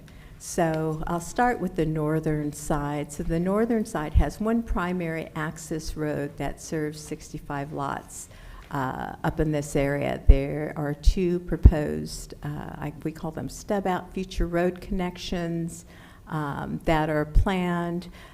They are proposing 20 acres of public open space, which is in this area here. They are proposing to dedicate that to the town, and I'll expand on that in just a moment. The plan also includes various little pockets of open space within their development itself on the northern end, and various multi-use paths to get around the property. The southern portion has 84 lots. It has two connection points, one to Peach Orchard here, and then another connection to the south here within this is Peach Orchard Estates, which this road is stubbed out for future connection, and that's where this would occur, and they would come back out to Peach Orchard Road. transportation. So this project was required to evaluate not only potential transportation impacts, but site distance issues. We had a site distance study. As you can see, Peach Orchard Road in this area, it has an extreme bend right here. So finding the right location for a access road connection had to be studied up front. So we did have the applicant prepared both the site distance analysis in cooperations with NCDOT and a transportation technical memorandum. Mitigation is required in both cases. There will be required for the site distance access. They'll have to record some easements, and we've worked with them on the exact location of the connecting roads. With regard to transportation, off-site transportation improvements, we've identified various locations, the intersection of Robinson Church Road at Peach Orchard. There are required both right turn and left turn lanes into their access points. Again, the intent is to get vehicles wanting to turn into outside of the travel lane, because there you have that extreme curve, and it's unfortunate, but on these little 2-lane roads, people like to drive fast, so having the turn lane helps in that situation. And then improvements at Peach Orchard Road at Lower Rocky River Road. So this is a diagram out of the analysis. So here at Peach Orchard and Robinson Church, right turn lane onto Robinson Church Road, and a left turn lane from southbound Robinson Church onto Peach Orchard. Again, they're one of their primary access points to the northern piece. There's a right turn lane in and a left turn lane in off Peach Orchard Road. The same with the southern access into the southern area. Then down at where Lower Rocky River and Rocky River Road meet, there are turn lanes planned on Lower Rocky River, left turn lane onto Peach Orchard, a right turn lane onto Peach Orchard, then a right turn out onto Rocky River Road. So they are written as conditions of approval and agreed to by the development team. The development consists of the required 30% open space, which equates to just over 52 acres, almost 53 acres. They're proposing 32.5 acres of private open space between the north and south side, and 20 acres, just over 20 acres, as public open space. This is proposed to be dedicated to the town for a future park. The offer of dedication was presented to the Park and Recreation Advisory Board at a previous meeting, and they did approve a motion to support the acceptance of the dedication to Town Council for the future park. So here is the conceptual design of the park. Again, the entire park is both I'll call it the north and south side of this area. The development team has agreed to actually develop this portion of the park, which consists of 2 standard size soccer fields that will be programmed by the town, a minimum of 150 space paved parking.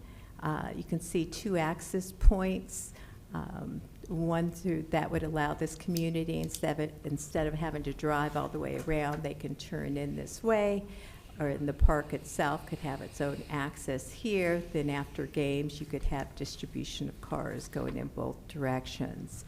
The dedicated improvements include a small playground area for 2 age groups, and then utilities connections for the town, so the town, when they're ready, can design and build a bathroom for the park in the future. So again, parking lot, soccer fields, a playground area, and utility connections.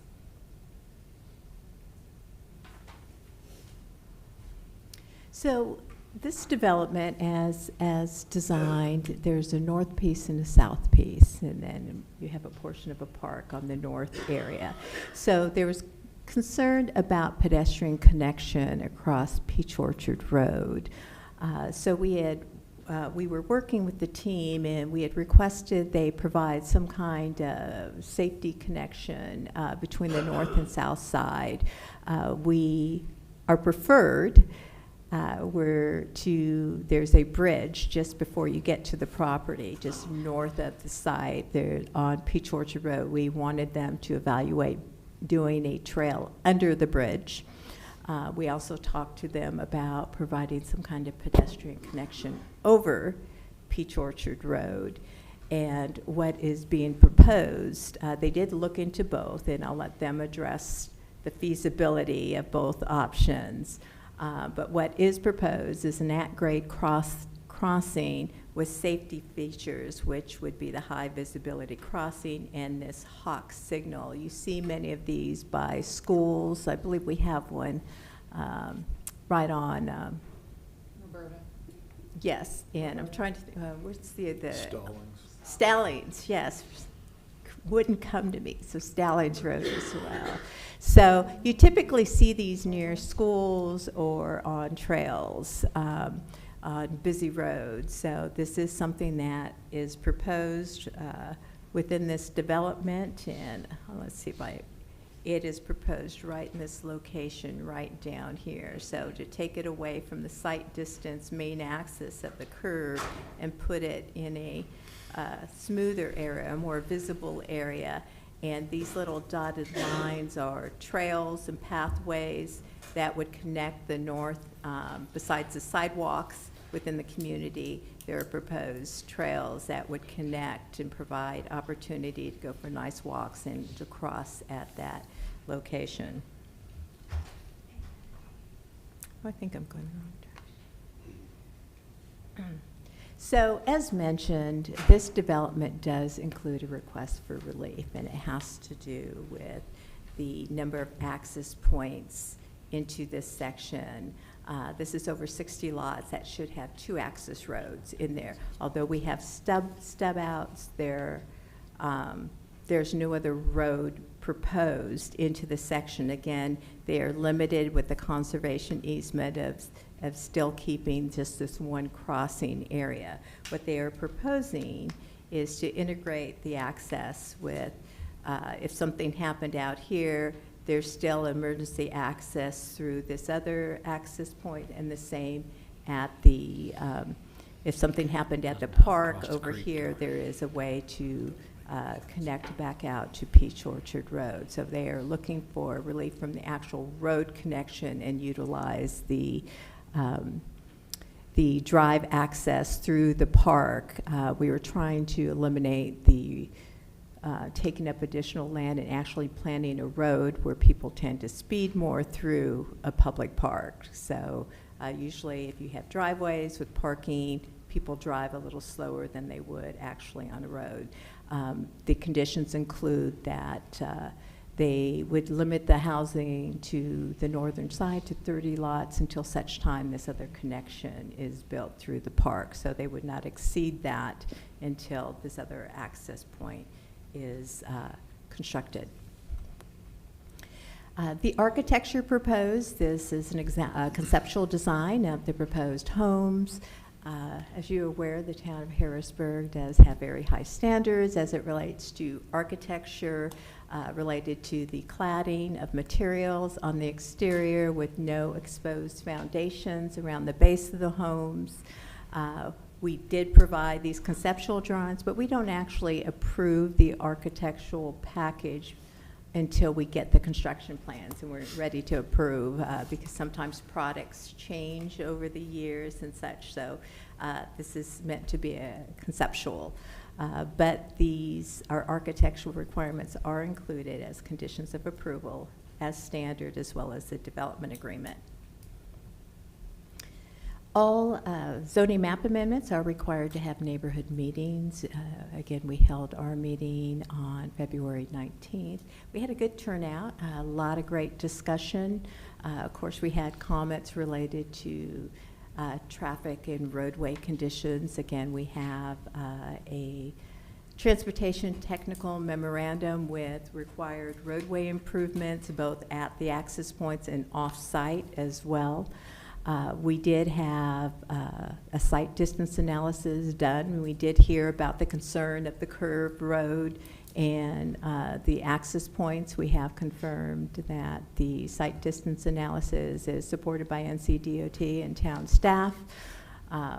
Safety, we had some members of the public talk about the gas line, especially up against the homes and near on the border of the park. So again, we did reach out to the agency.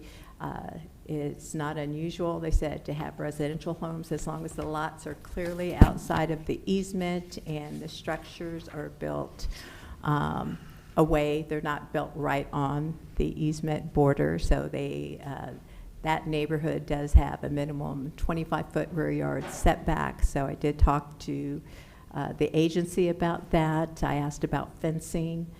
Fencing is allowed, again, as if it's, they do not want it on the actual easement. It has to be set outside of the easement, but they do allow fences as well.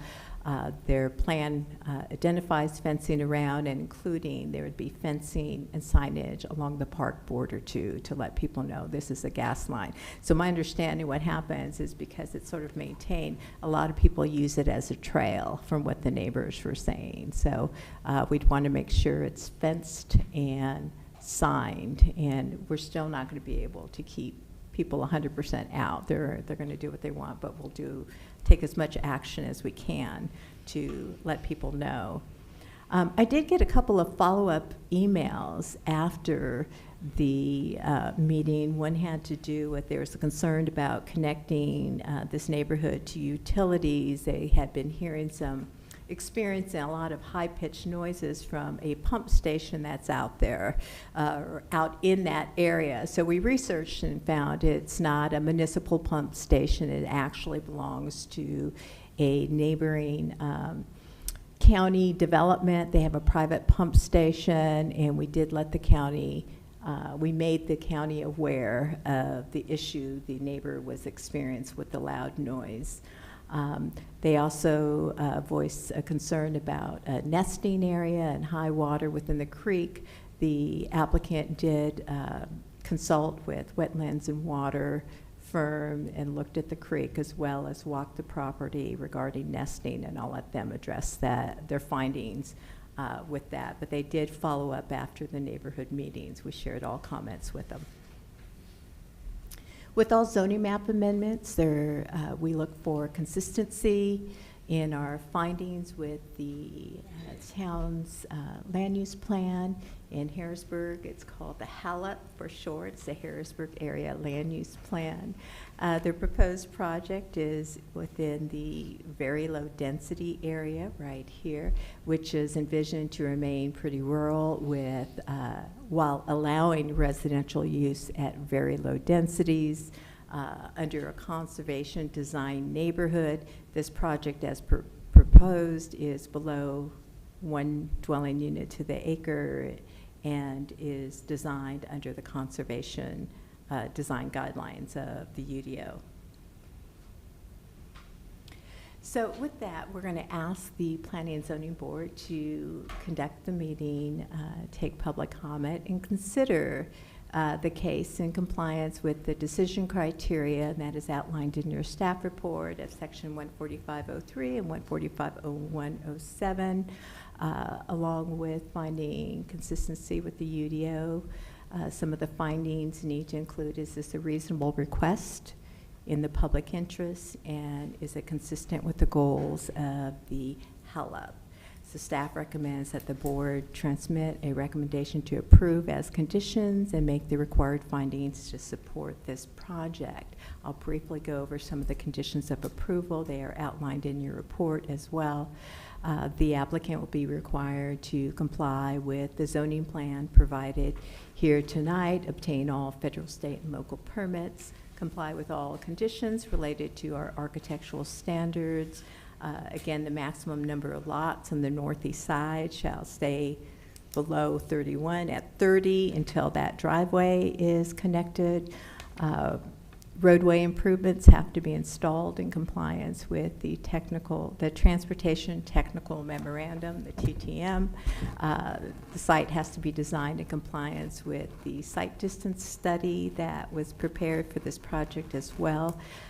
We put a 10% maximum rental cap on our communities, which is included in the development agreement. And then again, enter into a development agreement with the town that include the requirement of the dedication and park improvements to be built at that location.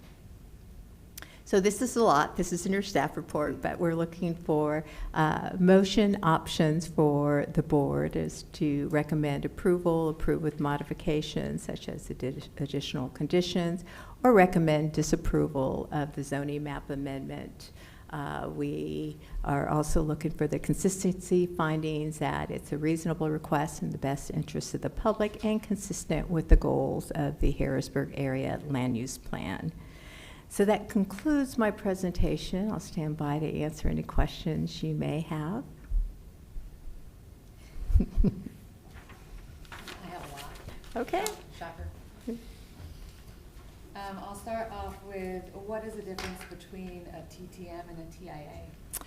A TIA is a full-blown analysis that is typically done for large projects. Now, the reason we went with the TTM is because the same results came out of it.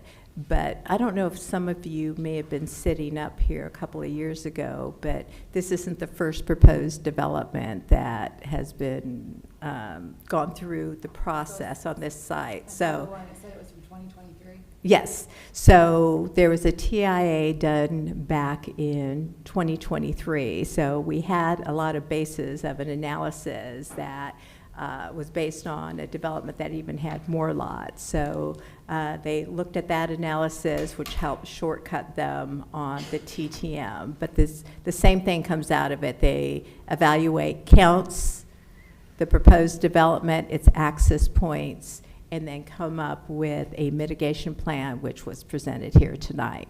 So these improvements, actually, there are more improvements that are being proposed this time than previously because we're requiring both left and right turn lanes at both access points as well. So in fact, one of the neighbors mentioned that at the neighborhood meeting that they've heard this project before and there were supposed to be these roadway improvements. And again, that project did not go through, but the same improvements are proposed at the different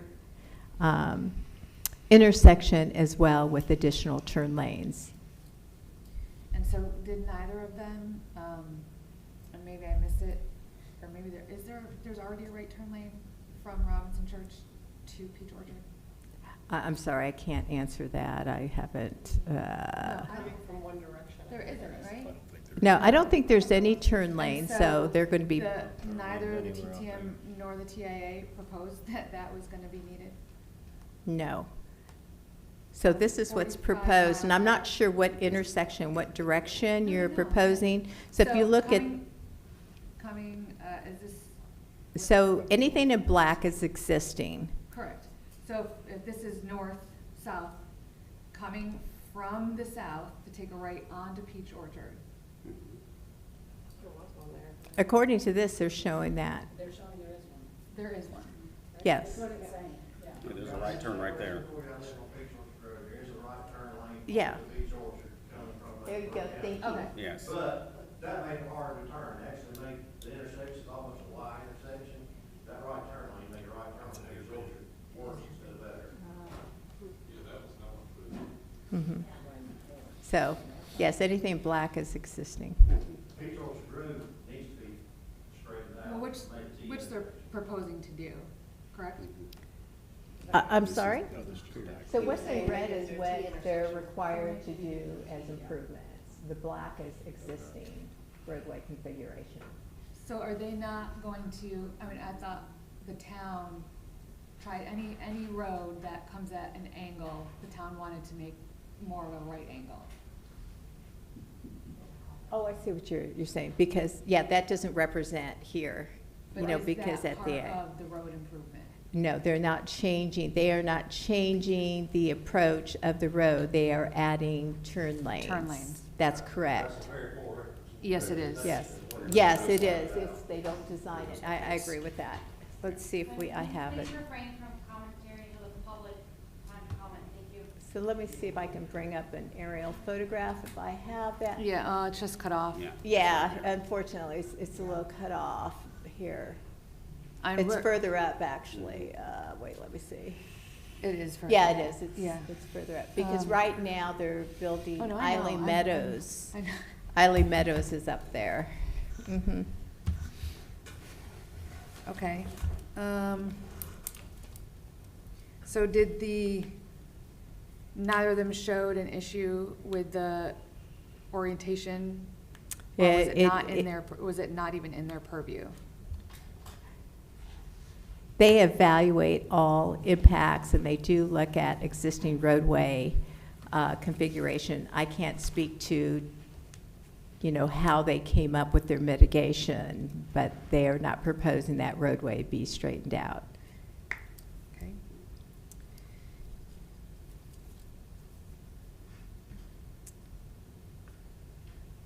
What's the speed limit on Peach Orchard?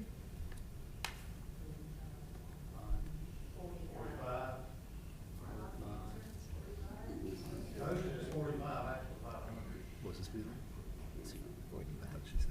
I will confirm that with NCDOT. I honestly, I think it is also yeah. 45. Because I believe town-wide, most of them are 35, so we will double-check that. It's definitely not 35. Yes, okay. It's 45. It's 45. It's 45, thank you.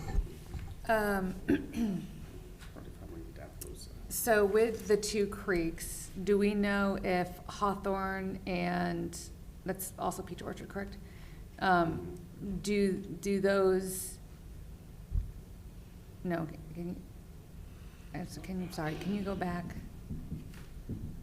one more? Yeah. So do we know if those lots neighboring the creeks, do they experience any water runoff or any issues with water? I do not know that. They do live next to a creek with floodplain and floodway. I don't know, I can't tell from this the distance, and I haven't had anyone come in and report it. I guess, so, I mean, with building, obviously, you know, building more lots, how are they gonna mitigate that? Well, they'll have to they'll have to address both pre and post drainage, stormwater with the use of ponds. The ponds have to be outside of the 100-year. They can't be part of the Right. 100-year. So that will be designed, if approved during the construction phase. They'll have to do actual calculations and so forth associated with that. I can comment on that. In Holcomb Woods, they have the same thing, the same creek going through there. I forget, it's Breedy Creek, I think. But, and they have the 100-year plain there. Mhm. And it actually, they fix the lot, so it will not flood your lot.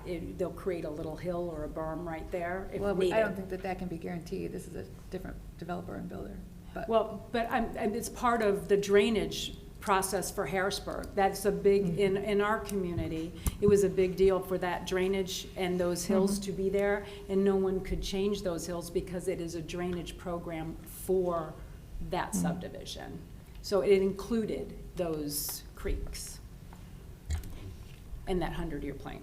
That's How correct. those lots are developed. So when they do the analysis, they take into account floodplain, grading, stormwater, the drainage patterns of the area, and so forth when they design it. Did we have anyone from Glowing Star Drive at the neighborhood meeting bring in any concerns? I don't recall any comments related to that. Yes, so that is Peach Orchard Estates to the south there where that Yeah. road connection is planned, correct? It was verified it's an NCDOT road and was designed stubbed out to the property line for a future connection. That is an NCDOT road? That is an NCDOT road. In a subdivision. In a subdivision. So the county doesn't maintain roads, so that property, any subdivision roads for subdivisions in the county are maintained by NCDOT. Either that or they could possibly be private, but I did check. This is an NCDOT secondary road.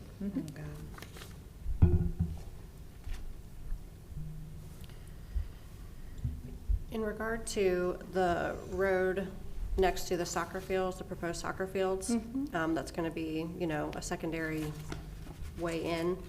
I get concerned with people speeding through a parking lot at a park. So are there going to be speed bumps put in there when people know it's a cut through, you know, and you've got kids getting out of cars to go to their soccer game?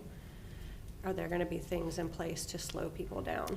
We haven't discussed that to date. We can certainly look at that. Again, this is a conceptual park plan. We do anticipate it, you know, other than that required connection and parking spots and this type of infrastructure required. This plan may be tweaked a little bit, but you can make recommendation for fencing or such if you think it's warranted. Another question I have is that the north side with, is it 65 lots? Yes. So those are just stub roads? Yes, these are, And so I feel this like is undeveloped around, so this is a stubbed road. They'll have a turnaround here and a turnaround here, but platted all the way to the property line for future connection if it does develop in the future. And that, the one on the gas line is not necessarily, you haven't gotten approval yet, or you? They won't approve it unless there's Until- just an approved project. We did talk with the agency, that is feasible and possible. They just have to get an encroachment permit and go through the process, but they will not consider it until there's an approved project. That's when their engineers look at it. And So I guess my problem is that 65 lot could end up like Providence Manor. Like, right. Like, I'm sorry? Like Providence Manor. Well, Providence Manor I mean, there's, but there, right now, there's 150 lots on one access, yeah. I mean, there's still one access here, and I feel like. Proposed with the other connection. Access as well. Well, it's With the still the park same. connection. It's still the same access. It's just 50 feet. Yeah, it's just following the, it does have a As long as second that happens access at the to. intersection of Peach Orchard Road, it's okay. So whether it's a road or driveway, it still could be designed this way and meet the intent of the code. It just has to have a second connection to Peach Orchard or some other public road. Like the south, it's proposed to go into the adjacent neighborhood, that comes out to Peach Orchard, and one direct access right here. So they're proposing this It does primary feel- access and use this It does as an feel- emergency access if needed. I don't know. Can I ask about the environmental and nesting concerns? Yes, I'll have the development team address that. They did hire a consultant and walked the property, and from my recollection, they did not find any signs of nesting, but I'll let them, I don't want to misspeak, I'll let them address that. Thank you. Anybody else got questions? One more thing, I know that we kind of mentioned with housing as well, with it being so close to like floodplains, would that also go for the soccer fields as well? Are they going to build those up enough out of the floodplain to where they're not getting flooded every time? We will look at the construction of that. It's not unusual to have some parks and fields near floodplains and such. They actually stay greener that way, but you want them, you know, they certainly would not be in the floodway. They're going to evaluate that because they do plan on ensuring that this is programmed for the town to the best of its ability. Again, we don't have detailed on grading and so forth. There is a bit of a 100-year floodplain near this portion of Clear Creek. Once everything gets surveyed, we see the topo and construction plans will be better equipped to address your question. Shelley, in regards to the crossing across Peach Orchard, Yes. either under the bridge or a walk over the road, or a flat at-grade walkway slash crossing. Was that kind of looked at by the town, or was that the developer looking at that? It was the town. The for town, feasibility? we were looking for, again, although it's two separate sides, it's being proposed by one community. Of course, we're looking at a public park. We can imagine the children in the south side want to visit the children on the north side, so we were looking for a means for a crossing. So we did indicate our preferred was some kind of pathway under the existing bridge. And again, I'll let them address it. I'm told it's not feasible. And then we talked about a preferred over Peach Orchard Road. And they're proposing an at-grade crossing at a minimum would be absolutely required. But I'll let them address their findings on those two options we asked them to take care of. Okay, and the speed in that area would also stay at 45 miles an hour? The town can always propose that it be lower, so the town council has the ability to put in a request to NCDOT, and I imagine that we'd want to in the future, especially if we're planning a park in that area. So we will certainly bring that up to leadership here as it moves forward about looking to petition to get that lowered. I got excited when I saw the proposed turn lanes because both of those, where Peach Orchard hits Robinson Church and Rocky River, are both right at like curves or like hills, and so they're very hard to see. But I am very much looking forward to hearing from public comment because the gentleman said that it's actually made it worse. And so I initially was like, awesome, turn lanes, fantastic. So, but I'm very curious to hear from the public as well to see, how that's maybe not been the case. Okay. One other question on the Parks and Rec group was cool with the 150 parking spaces for the two fields, which looks like it could be broke up into 4 younger groups playing at the same time. Yes, they were. So again, this is just a concept plan. It doesn't, we asked that the developer, they agreed to provide a minimum of 150 parking spaces. That was based off of a recommendation from our Park and Rec director. Okay, so based on looking at the two fields. Not to say that this might be a very active field. We still have the entire I'll call it the northern side of the primary road here for a potential additional development in the future by the town. So again, the whole 20 acres is planned to be donated. The developer committed to doing the improvements on this side. And Shelley, you may not be able to answer this, and sorry to put you on the spot for Parks and Rec. How do they determine what kind of fields, like soccer, like Holcomb Woods has soccer, but we still have not had any new baseball or softball fields in forever. So how do they, I don't know if you know, I'm sorry. I don't know the answer I don't know if that's something to that. I mean, that's soccer. I mean, there's like no other sports fields ever being built. That, so that's kind of a, all right. If we could find that out. Go to Parks and Rec. Oh, I got a few questions. I'll just letting everybody get in first. Starting from the north and working down. So the proposed fence will reside within a easement maintained by the HOA, so that will reside on the lot? I believe it's designed to, the fence is proposed along the area that will be actually on the private property line. It would not be, the private property line abuts the gas easement. So you're talking going right on the line with the gas easement. All right, so who maintains it? Who keeps it up? Because if we're going to give up land, if we're going to give up landscape for a fence, the HOA needs access. We can certainly put that in as a condition of approval that the fencing proposed adjacent to the gas easement has to be maintained by the HOA. But if the gas company won't let them access it to maintain the gas company side of the line, then it needs to be shifted onto the private property, the subdivision property. Yeah, that will be, again, that will be worked out with the gas company. We did specifically ask that question and send this plan to the gas company, and they have, in some cases, even allowed, what they shared with me, some fencing within their easement, but I told them and showed them the plan that this is proposed where it be on their private property. you just mentioned what I was gonna bring, so as far as that land that they're gonna dedicate to the town, I don't see why we can't save that east of, or west, excuse me, west of the new entrance road. We couldn't turn that into tree site. That's the highest spot and the biggest stand of big trees This over on the here? parcel. Yeah, this portion. Why don't Again, we- you can make that recommendation. Right now, I'm it going has to. not, yeah. Right now, there has been, other than dedicated to the town as a park, Yeah, there but hasn't been any if we don't get thought it of dedicated as tree use. save, it's gonna turn into dirt for the lot leveling. And that's, we need to get that on the front side. And especially with it being a floodplain, having some old growth trees to absorb some of that water, you know, when it rains is very Well, it's beneficial high. instead of a field. It's high though, it's gonna.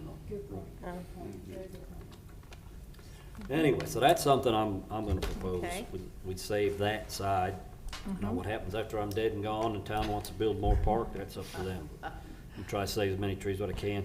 And along that line too, I know this is a conservation subdivision, and I know it's not in the ordinance, but they do not show acres of, to be undisturbed. You know, they're That- showing open space, they're showing stuff that, well, we're gonna save these trees if we can, but we're not gonna see the grading sheet, so.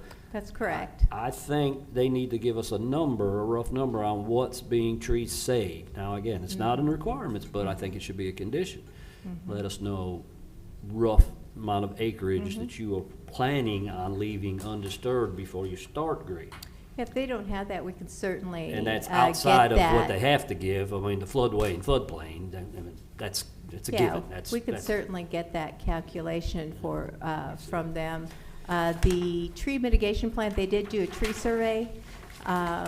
We did not do a tree mitigation plan where it would include identifying all trees to be saved and mitigated and so forth. That happens, of course, when you do the grading sheets and such, so you can ensure that they're not disturbing any within the drip line and so forth.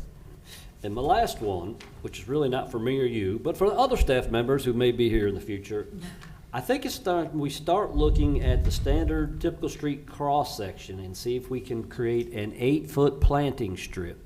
You've got utility space that's in the right-of-way on the outside edges. You got 6.5 feet. You could cut some of that utility space down and give these trees, these street trees, a little bit more room to survive. 6 foot is too small of a space.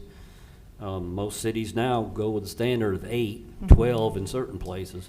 I think this is a great subdivision. It doesn't impact the developer any. He's still given the same amount of right-of-way. It's just the town needs to create those new standard details, even if they have to do a PUE outside, 3 or 4 foot outside of the right-of-way, so we can start So maintaining. what I will share, Hmm? you're onto something there, in that our engineering team has recently redesigned some of our subdivision roadway cross-sections, maintaining the width of the right-of-way, but narrowing down the roads, which has given us a little extra area on the edge. So there is the ability, they designed it that way to give us flexibility. We told them in no way less than 6 feet for the landscape area, but it still gives us enough room if we want to work with them and narrow down the lane width, we can gain it in tree area. So I'm they not are for narrower working on streets. that. I disagree with that, because fire trucks like big streets, and when everybody parks on the road. So it's fire- always, yeah, But through anyway, fire trucks, trees. Yeah, 8-foot plant strips I'd like to see in this neighborhood. That's all I got for now. Okay. Anybody else? Not at the moment. Okay, so if the developer would like to come up and speak at this time?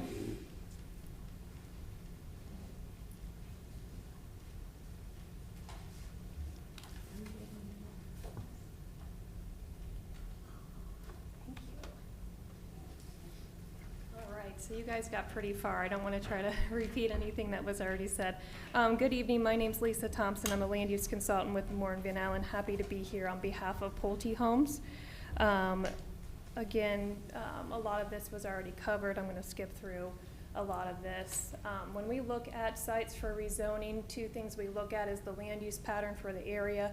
As you can see, our development, if approved, is consistent with the land use pattern to the south and southwest. We are seeking rezoning to RL, which is consistent with that zoning to the northwest. We also are consistent with that land use plan, low density development, conservation development ordinance with less than 1 unit per acre. Again, this is 175 acres. It includes 149 single-family detached homes. We have designed the plan to exceed open space requirements, preserving those natural features, the streams, and those greenway corridors. Lot sizes are larger than minimum required, and the layout minimizes impacts on adjacent neighborhoods. Obviously, annexing into Harrisburg is a huge advantage for you all with your park dedication or fee in lieu. This site would only require a 4-acre park to be dedicated, but working with staff, we are dedicating over 20 acres. And not only are we dedicating, but we are constructing the ball fields, the parking, playground amenities, also bringing utilities to the site. Huge capital outlay for the town that we are providing, which will be a huge benefit for an asset for the town for a long time. As Shelley mentioned, we did look at the traffic impacts, evaluated those through the TIA. Remember, this is the town's traffic consultant, Kimley Horn. They are very aware of the area. They are very aware of the developments surrounding the site. This is not the developer's TIA.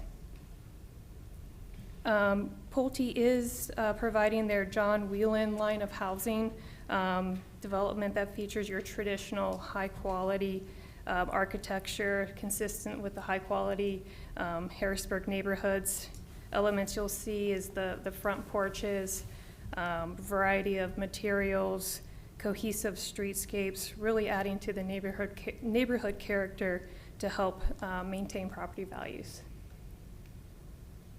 As Shelley mentioned, we did have our community meeting a few months back. The plan has been analyzed and refined through that process to address the concerns about trespassing. We are installing buffers and fencing along the adjacent park site. So no trespassing signs can be posted, keeping folks from wandering off the park land or the town's land. Access points have been carefully engineered. We are only at the zoning phase, but we did go ahead and engineer those access points to make sure we had the site distance requirements and visibility for a safe intersection. We also made sure the landscape buffers were pulled back out of the site distance triangles. So we had clearance of over 500 feet to meet NCDOT standards. Additional site analysis where the pedestrian crossing is, we are proposing that RRFB that you see there in the bottom right photo, if that's permitted by NCDOT, to really enhance the pedestrians' visibility, crossing for the park. As you all know, conditional zoning is binding with the land. What you see is what you get. We cannot make major changes to the plan without going back through this public process. This offers low density, it's for sale housing, giving home ownership opportunities, open space, park dedication, targeted transportation improvements. We got curb and gutter, new sidewalks along Peach Orchard Road and internally through this site. New streetscapes. It's over 5,500 linear feet of greenways. So it's a huge benefit for the town to be annexed into the town. County wouldn't require a lot of these requirements. So happy to answer any questions that you have. Actually, let me go to some of the comments. As far as the park being developed, we are not developing in any floodplain, so those fields will be outside of the floodplain. Concern with speeding, yes, that's a request that we can put through NCDOT to lower that speed limit, but we are also providing those right and left turn lanes at our access points, so cars are able to safely get over before slowing down and making that turn. Parking for the fields, there's long driveways. We are going to grade the driveway entering and exiting the park, so it can be used for kind of like on-street parking or overflow parking. if the parking lot gets full. Land dedicated on the west side for tree save, we'd be happy to do that if that's a condition of the plan. Depends if you guys want any greenway trails on that side. We'll provide for that opportunity. We can look at the street cross-section and the 8-foot planting strip. Can't change the right-of-way width, but if there's some wiggle room there, we can work with staff on that. As far as the environmental concerns, we did have our wetlands consultant walk the site. We have provided staff with photos taken of the old silos and barns, and they did take photos too. They did not find any nesting areas. They also walked the creek. They did not find any significant debris that is blocking the creek, at least along this property. Anything out of the ordinary. They did look at the bridge and providing a shelf underneath the bridge for a pedestrian pathway. We didn't have the clearance to be able to do that, and with the amount of flooding that that area gets, it would be a significant improvement to have to revise the flood maps to be able to do something like that. So the best option there is that RRFB if NCDOT allows that. Also looked at an over the road bridge. NCDOT said not only can it not be in the right-of-way, but there's a crash zone that it has to be outside of that, and it would have to be 18 feet high in the air for clearance and ADA accessible. So you're looking at a very large slope, long bridge kind of out in the middle of the country. So we do think the RRFB is the best option. I hope I covered all your questions. Happy to answer any more, and thank you. Do we know if NCDOT has the requirement for speed limit for a hawk or a roadway crosswalk? I don't. I'd have to look. Can you tell me exactly where that pedestrian crossway is going to be in comparison to that bridge? Because I just feel like that curve is so close to that bridge. Mm-hmm. And, you know, on those back roads, we do, you know, tend to get some speeding cars that. Yep. So the bridge is on this side of the site where that floodplain is. This is the west side of the site. We are proposing to cross okay. At this trail location. I thought it was where the park, yeah. Okay. Thank you. Yeah, perfect. In regard to the environmental study, was it a study that was because someone brought up a concern about nesting, and so you guys just went to go check to make sure there was no nesting? But was that only looking for what that person brought, or were we looking at other plants and animal species to make sure? Because I know in the past we've had where people have come forward and said that there's like a flower that only grows here in Harrisburg, like in this one location. So have we checked to make sure that, you know, we're not, you know, we're taking out so many trees in the wildlife area that we're not impacting any other, you know, species of plants and animals? They were specifically looking for wildlife brought up at the community meeting. We have not heard about any other endangered species, so happy to if that's something that's a concern. Okay.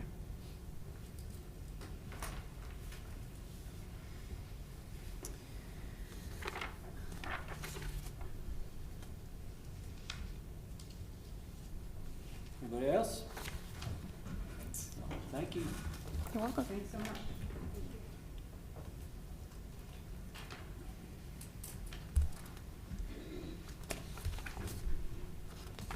Okay, with that, we'll open it up for public comment. First one I have is a John Rutkowski. That's it. 10891 Robinson Church Road. Please state your name and address, though I already did it. My name is John Rutkowski. I live at 10891 Robinson Church Road. Where they're talking about putting this entrance on in the corner, there's no visibility because the road goes up and there. So you're looking at a very dangerous intersection. There's already so many car accidents out there as it is. Then you said that there's only one entrance going into the neighborhood. Well, y'all said it yourselves that there's only supposed to be, if you're gonna do a neighborhood, it's gotta have 2 entrances. So why are we even fighting this? And then somebody said something about the speed limit. I know Cabarrus County Sheriff's Department are wearing them out. They're running out of steeplechase running. There was a ticket wrote today for 63 and a 35. So if you're gonna change the speed limit, it's not gonna help. People are gonna speed anyway. So you're just looking at trying to get a kid killed. And that's all I got. Thank you. Thank you. Okay, next we have Mike Wallace.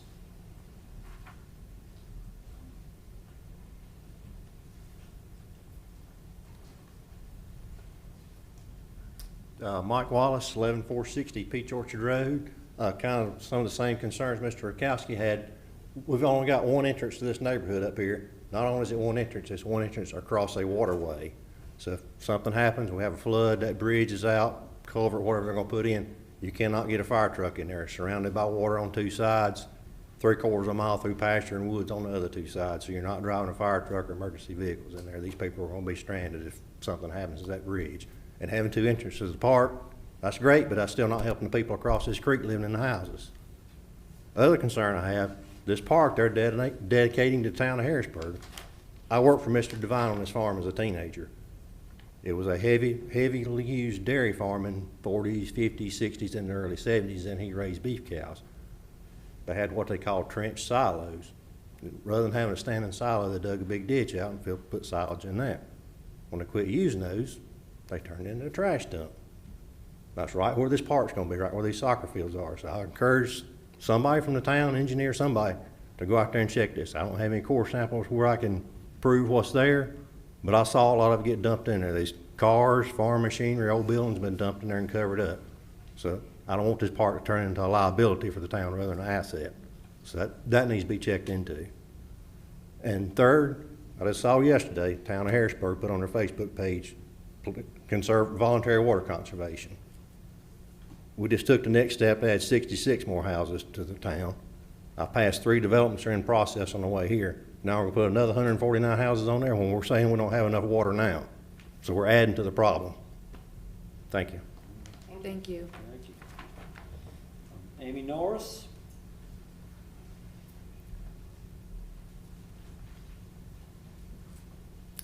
Good evening. My name is Amy Norris. I'm 11275 Peach Orchard Road.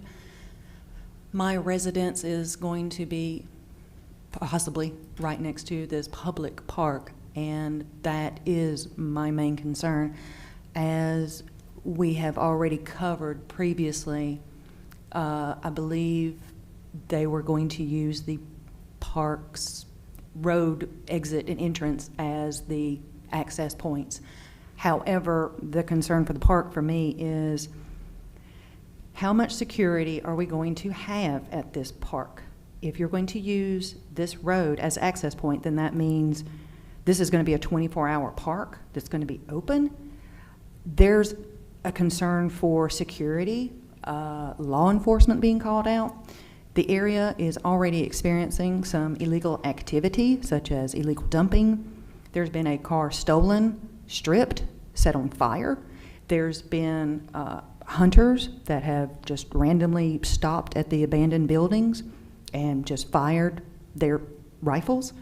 And of course, law enforcement came out for that. The buildings that are presently there have been vandalized. There have been unauthorized non-property people staying there that had to be removed.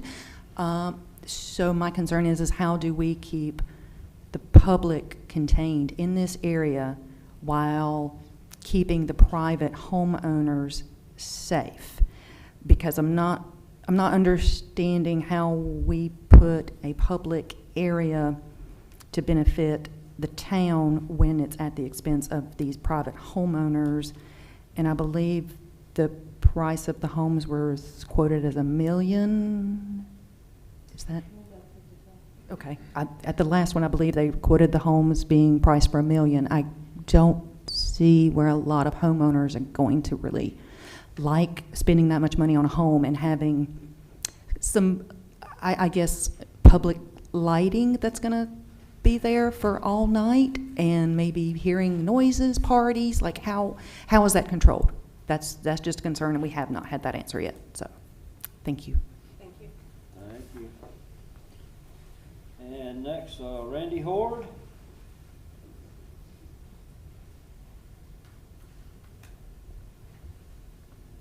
Randy Horde, 11495 Peach Orchard Road. And it's been talked about tonight, the traffic at both ends of Peach Orchard Road. Both of them, for you people have not been out there, are really extreme angles, and there's curves and you can't see cars, and there's been fatalities at both ends already in the last 20 years or so. And when they added the turn lane a few years ago at Robson Church in Peach Orchard, it really didn't help anything. It kind of made it worse, actually. It made a sharper turn getting onto Peach Orchard, and so it's hard. You can't make that right without hitting oncoming traffic, so you got to wait for somebody to come up and before you make your right turn. And on the other end, turning on the Lower Rocky River Road, if you try to make a left off of Peach Orchard on the Lower Rocky River Road, there's no way you can get out there if there's somebody flying around that curve by the time you see that car. So something needs to be done. And we were told when they built Hawthorne at this meeting that part of the deal was that both those intersections were going to be fixed before they got their permits for Hawthorne, and it never happened. So I don't know what we have to do to make sure something happens, but the increased traffic, as everybody knows, is a problem for every neighborhood in the whole town. So it would be nice if we could address these things early on instead of after the fact. And there's so much development out in this, this part of it. I mean, I think we're one of the fastest growing communities around, and just controlling the traffic. And in fact, I'm 10 minutes away, and it took me 35 minutes to get here tonight. And so it's just a concern, and I'd like to, just reiterate, that the whole community is concerned about the traffic, and anything that you guys can do to be proactive on this traffic would be great. And this is an opportunity with this development. We need to get these two intersections, something done to them to make them safer. Thank you. Thank you. So that's the last people we had to sign up. Anybody else who didn't get a chance to sign up would like to speak now? Please state your name and address. Jim Meskew, 8010 Macomb Court. So this development will bring the longest contiguous greenway in Harrisburg. And it entirely funded by the developer, which is a huge win for the taxpayers of Harrisburg. I did want to make a comment about the Hawk Light, just because that will stop some of the cars some of the time. I think you and I understand that. Children do not always understand that. We have the Harrisburg 5K coming up next weekend. We got to close roads down to do that. And the reason is because there's no place where you can run a 5K in Harrisburg without closing down roads or crossing roads. And this development doesn't help with that situation. What I'd like to see is sort of like what a golf course would do, which is grade the land so it looks like a natural landscape, but where they would have like a cart crossing would be a bridge where we could have that contiguous greenway. So I just want to advocate for that, and hopefully we can make that happen. Thank you.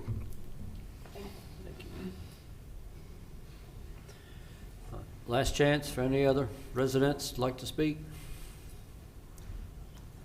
Wally Wallace, 30193 Spring Forest Road. I just like to reiterate what the gentleman said about Lower Rocky River intersection.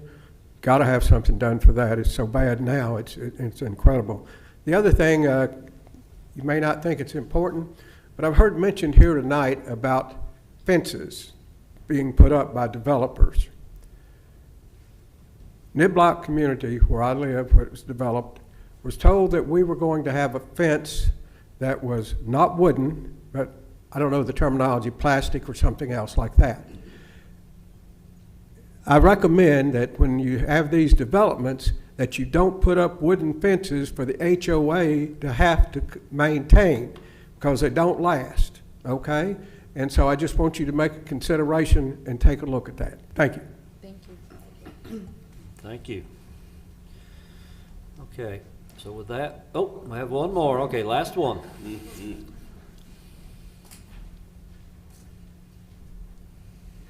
Dave Leonardo, 10503 Sweet Haven Lane. So this bridge we're talking about on Peach Orchard, where it comes down and goes up, I've only lived out there a couple years, but that bridge has not been built recently. So I don't know if there's any due diligence part of this whole process where you look at the feasibility of how sturdy that bridge is. More cars through the years, but the construction vehicles, there's already a lot more dump trucks coming down Peach Orchard from the other developments, and it's the weight. It's not like how many vehicles, it's the weight of the vehicles. I worked for a building supply company, so I know when we're delivering Hardy out to a house, how many, there's 20,000 pounds on a truck, so might be something, and you guys might not be the ones, it might be NCDOT, and maybe that's been done, but that bridge is kind of rickety now. I would agree with that statement, Good point. but that's NCDOT's bridge, Yeah, and they get to okay. eat it. It has nothing to do with the developer, unfortunately. Yeah, I don't know if it's something they should But, do yeah, beforehand and supposed to have. During construction, you're gonna have more trucks. You're gonna have, Big you're time, gonna have some yeah. heavier trucks that normally run down there, or Yeah. more of them. And so that's definitely valid. Thank you. Okay, so unless there's somebody really feeling a burning desire to share, we'll go ahead and close the public comment time and we'll discuss it among ourselves. Thoughts?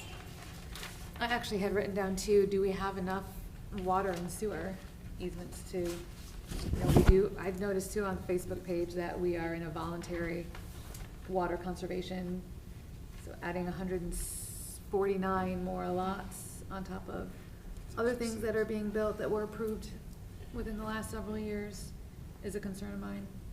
It's a valid concern, but we are okay as far as sewer allocation, correct?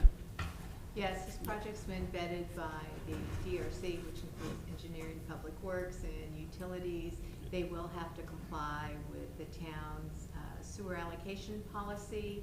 Now, that does actually affect the phasing of their plan, so they just don't get 149 lots like instantly. There's no more than 50 lots per year that are, and that's townwide.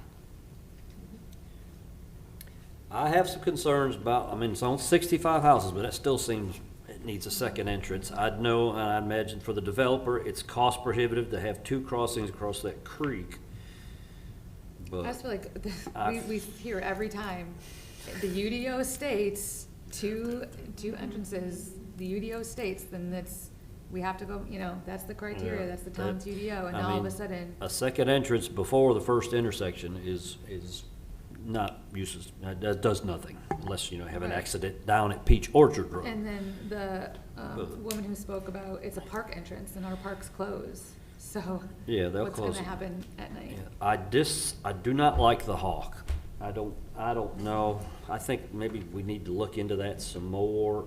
I don't know. I understand connectivity, but it's almost like, I don't know. I just don't feel it. I've seen them work in the past, but If it's a that's- 35 mile an hour town That's you street. At what grade level? counting on people to follow Speed the level. law, which they I don't think always there's a do, difference, so. like the one Yeah. out here, at Carl Palmer and Roberta Road, right? That's 35 miles per hour. We're coming into a town, so people are slowing down versus a random crosswalk in the middle of a Rural street, so- you know, I would almost rather see that go away, but I don't know. I mean, Oh, if you we know, have a to have the rural area. connectivity. We don't have to have the connectivity, do we?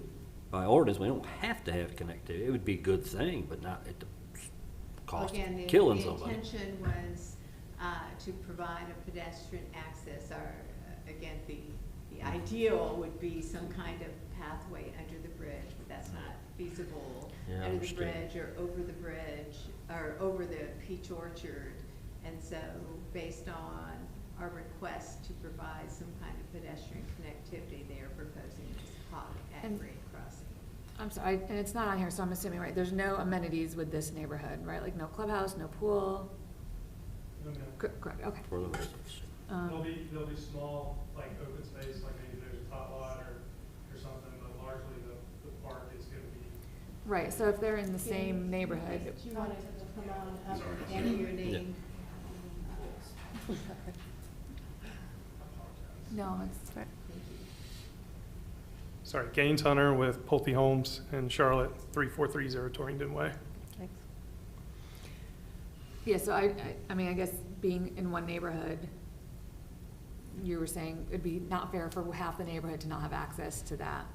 Is that the thinking? Well, it's not that they don't have access, it's just we were hoping to Pedestrian get access. pedestrian connectivity over to the park, and get it planned as we're developing something to get included, instead of an afterthought, 5 years, 10 years after it's built, something, I wish we had a pedestrian connection. I would still recommend having the pedestrian crosswalk. Like, you're gonna have people that break the law in every Well, that's case, true, too. everything. There's just people that do that. I'd happens in much one rather spot. have a Go pedestrian across the crossing. road And if anyway. people choose not to use it, at least it's there to hopefully stop people from driving, when those lights are flashing.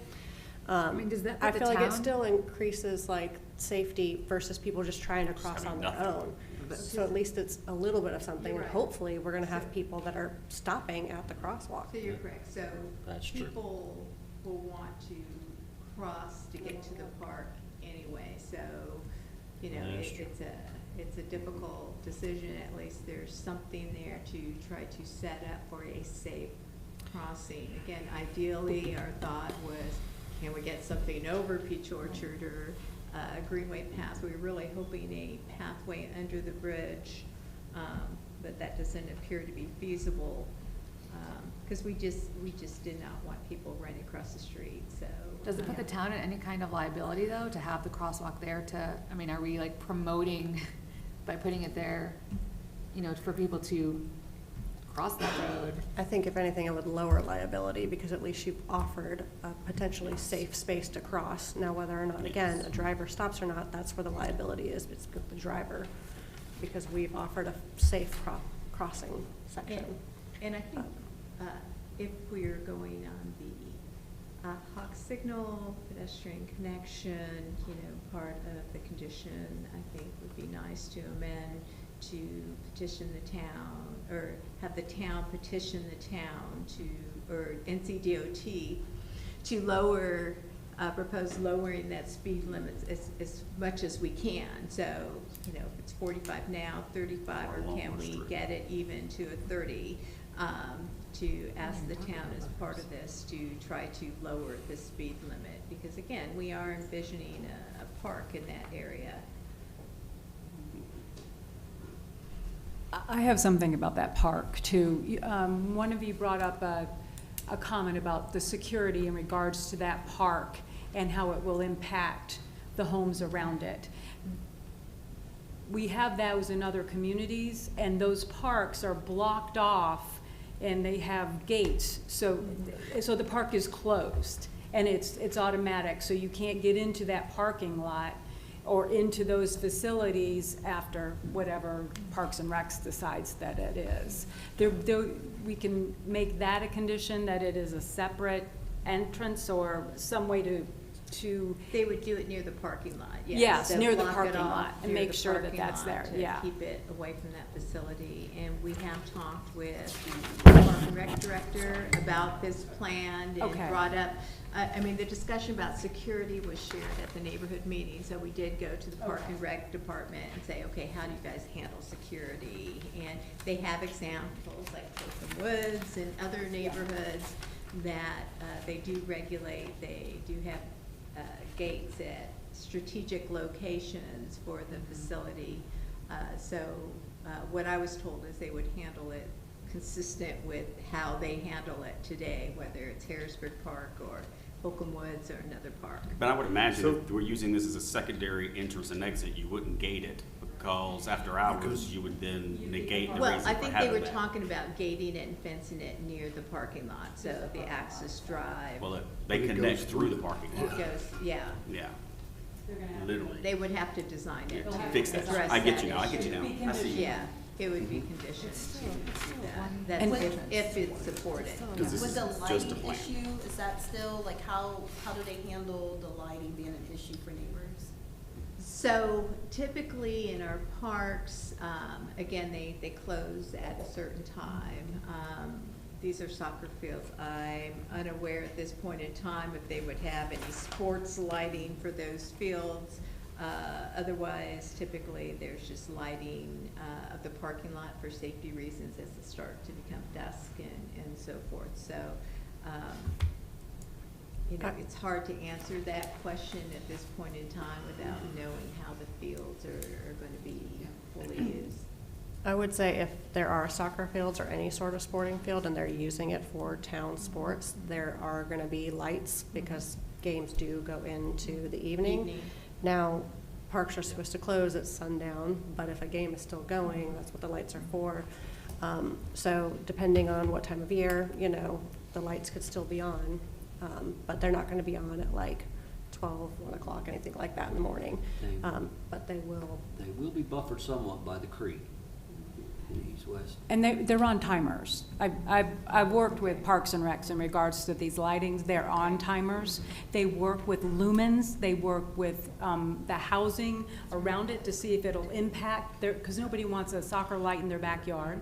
So Parks and Recs is very, very cognizant of that when they're working with lighting and installing that. These homes look pretty far away from that impact, but it's a good point to bring up, and Parks and Recs does do that. They definitely, it's a priority of them.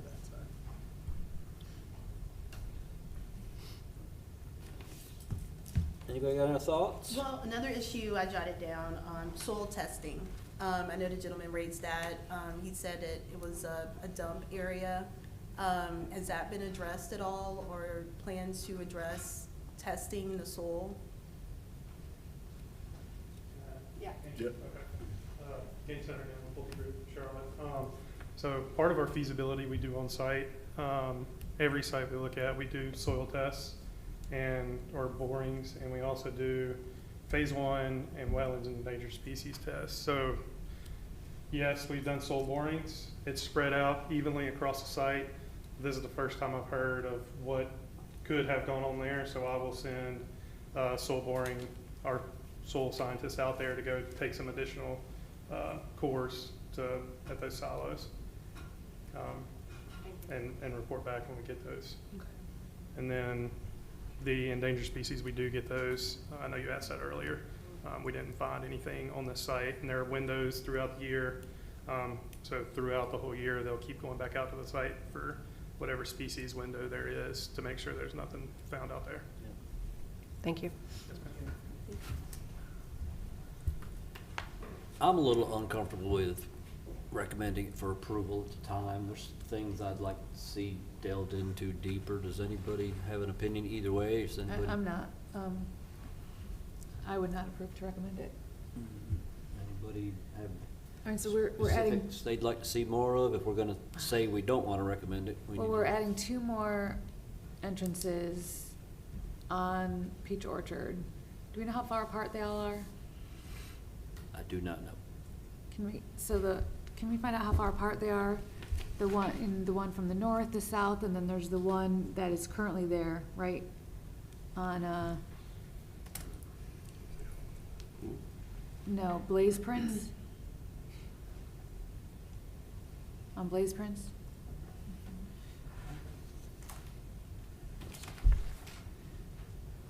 And if, could we, like, can we go back to the drawing of the right and left? I'm sorry, which slide would you like? The turn lane one?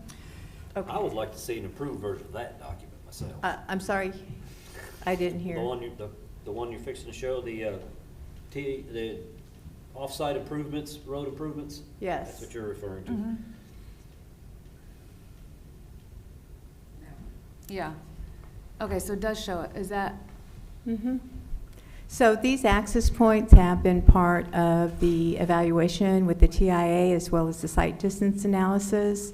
And looking at it, this has gone through, again, DRC includes NCDOT review. For the driveway locations, again, we requested or voluntold the applicant that they had to do the site distance analysis up front, and it had to be surveyed. So they actually sent their survey there because of as they said, there are little hills and turns and such. So NCDOT requested that it be surveyed.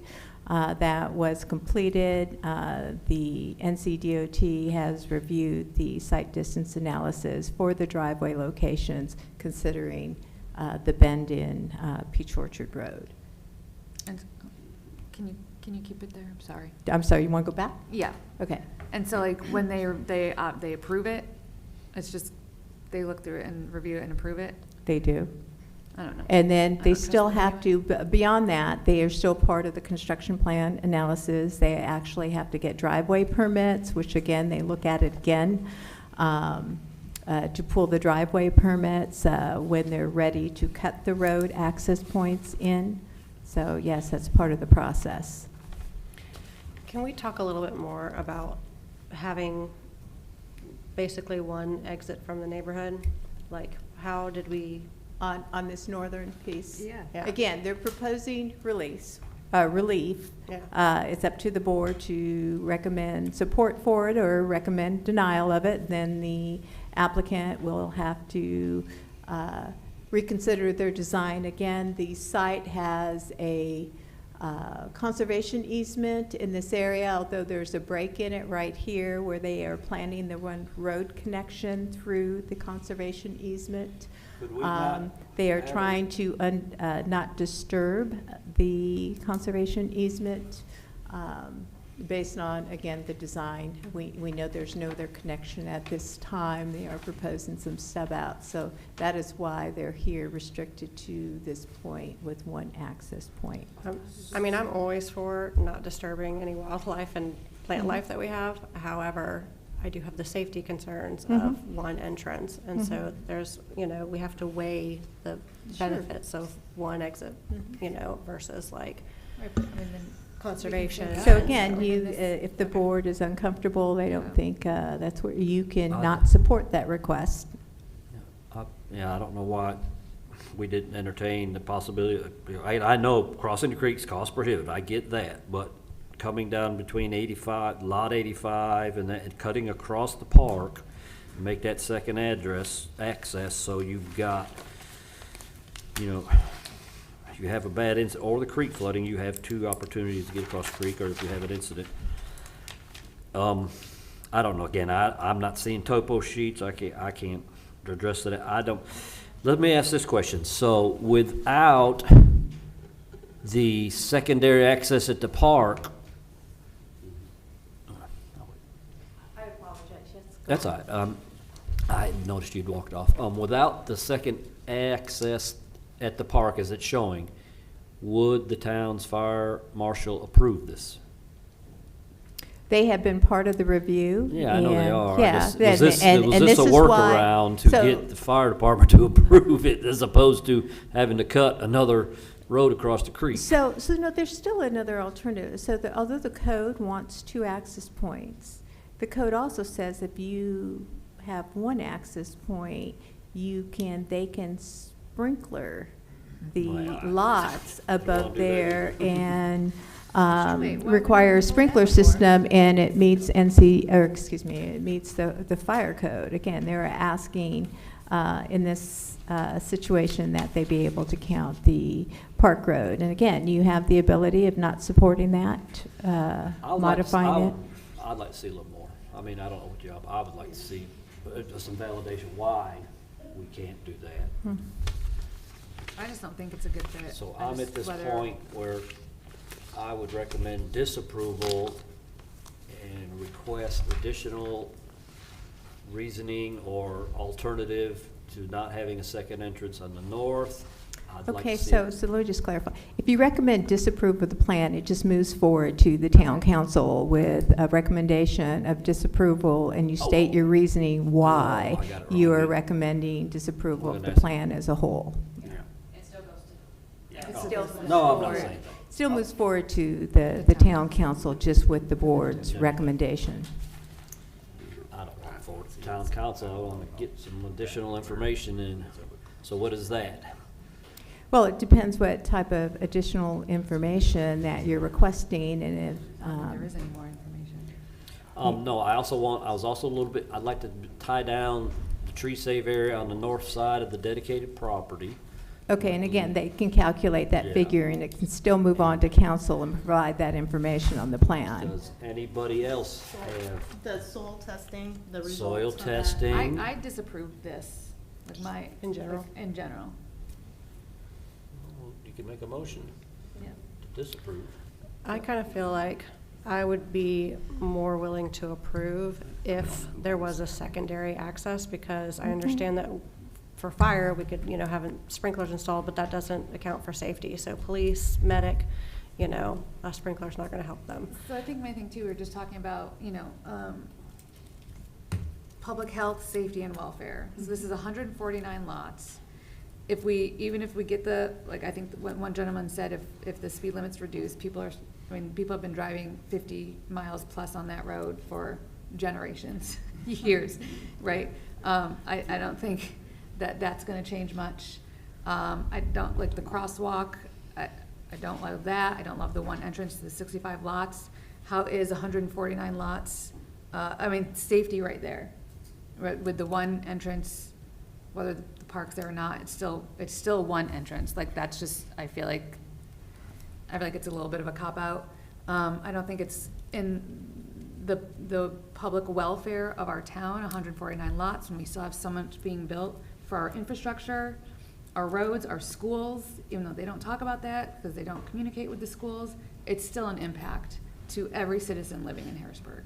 So I do not approve this annexation and map amendment. I agree on the second entrance for those 65 homes. I just think of the January incident we had. Okay, and that would happen here. It would happen here. And these people would not be able to get to their homes if the road had to be cordoned off for investigative purposes. It's unfortunate that we have that to reference, but we do have that to reference. So I don't know if there's another way to get a second entrance back there for these are gonna be beautiful homes, pricey homes. I've just forgotten the term when we come back with additional information. I don't want to totally disapprove. Yeah, I don't want to. What is the meat in the middle? I forgot the technical term we use. I don't think that they were at, I think that's different. I don't think we're at that. We come back with additionally. I don't think there's more information, like And I think that allows us time to think about it and make our decisions. So it's not necessarily that we're waiting on more information, it's that we need time to we need more process. time to decide if we're for it or against it. There's gotta be another entrance. Isn't this a neighborhood? No, that's, right now, there's nothing there. There's nothing on this side? Okay, so. There you go. I apologize here for a minute. So I guess I'm asking the board, I hear some saying that they just are not supportive of this project. We've heard loud and clear about the access you don't support the relief. In fact, you want 2 access points on the north side. I believe discussing with the applicant, there's that conservation easement there, so there isn't the ability to cross the creek. Again, in another location, based on the conservation easement. It has one break in it, which is exactly where this road That's is. for who? The conservation agreement. It was, Is that it a was. state mandate? It was actually. conservation. I am about conservation. Yeah. I'm So the just- conservation easement, I cannot recall the Anyway, okay. We don't agency. have to It is answer that very old. It is a very old recorded easement on the property. And again, my understanding is that it's near impossible to get any kind of break other than what's shown already. It was designed that way. So, again, I hear what you're saying about wanting the 2 access. The code also allows for 1 access and fire sprinkling, and then it would be in compliance with the code.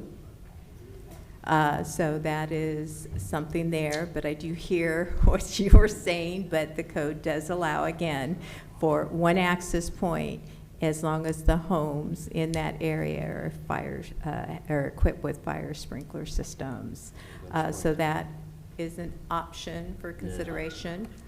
As far as soil testing, again, they do preliminary soil testing. It goes on as it gets vested. And of course, before building as well. So I will just turn it over to the board for direction. What I've heard earlier is concern about getting 8-foot landscape area for the street trees. That is something that, based on our new details, that is possible. And I heard the development team indicated they are willing to do that. That could be added as a condition of approval. I hear no support at all for their proposed alternative Park Drive as a secondary access. So again, that could help address having to redesign the Park Road for safety purposes of putting those gates up. So that would address that. Again, per the code, they could utilize that 1 access point in compliance with the code. If they fire sprinkler, that could be a condition of approval. Some of the other requirements happen later on during construction plan, but we can get you, I hear you loud and clear about preserving that tree save area on the north side. I'll call that the north side of the park area. That can be added as a condition, as well as, the whole issue of the hawk, to have the hawk or not. I've heard that as well. You guys can condition it, not say you don't want it, you do want it. And of course, all of this could be added for a decision, whether it's a recommendation to approve or disapprove to the town council. Right, that's what I was gonna So it's up to the board. So we have 3 choices. We can approve it with our, specifications, like with our requests. We Yeah. can deny it, or we can continue it. That's so we can correct. think about it. You can continue and ask for additional information, but again, it should be information that will result in. Can we continue it just, for me, right now, but this is my understanding, I would say I'd like to continue it because I want to think about this a little bit longer, because for me, I would have approved it with the condition of a secondary road, but now knowing that's not the case, I'm not sure I want to still 100% just deny it, but I feel like I just need to, me personally, think about it more and see if there's, things we're not thinking of. And so can we continue it without asking for more information? I agree with the continuation, but with a little more information, like can the second road entrance be behind or redesigned in a way that it doesn't go through the parking lot? Because that No, seems it to can't, be there an cannot be internal risk. there cannot be another road So, coming yeah, out of the north. Again, They'll have to sprinkle.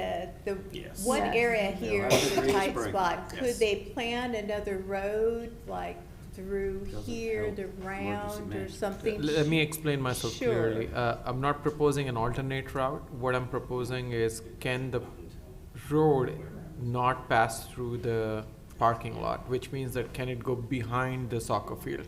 Or any other alternate way of thinking about it, right? So that the speeding vehicles do not pass through the kids who are walking in the parking lot. Yeah, I hear what you're saying. So if this road could be designed separate and not with some other connection to the parking lot or come in back around this Correct. way, is what Yep. you're saying? Or even bring that road further up to where, you know, thought it could it's cross- not right next to the street with that they're trying to get access to, you know what I mean? So, Like, yeah, so if the again, there's entrance one was- crossing, so they could look at a road coming through this way. Again, they could look at reconfiguring the soccer fields and the parking in that.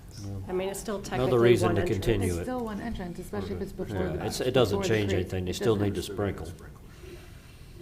Yeah. Well, if this is a True. road from Right. here down to here, a separate road, it does comply with the code.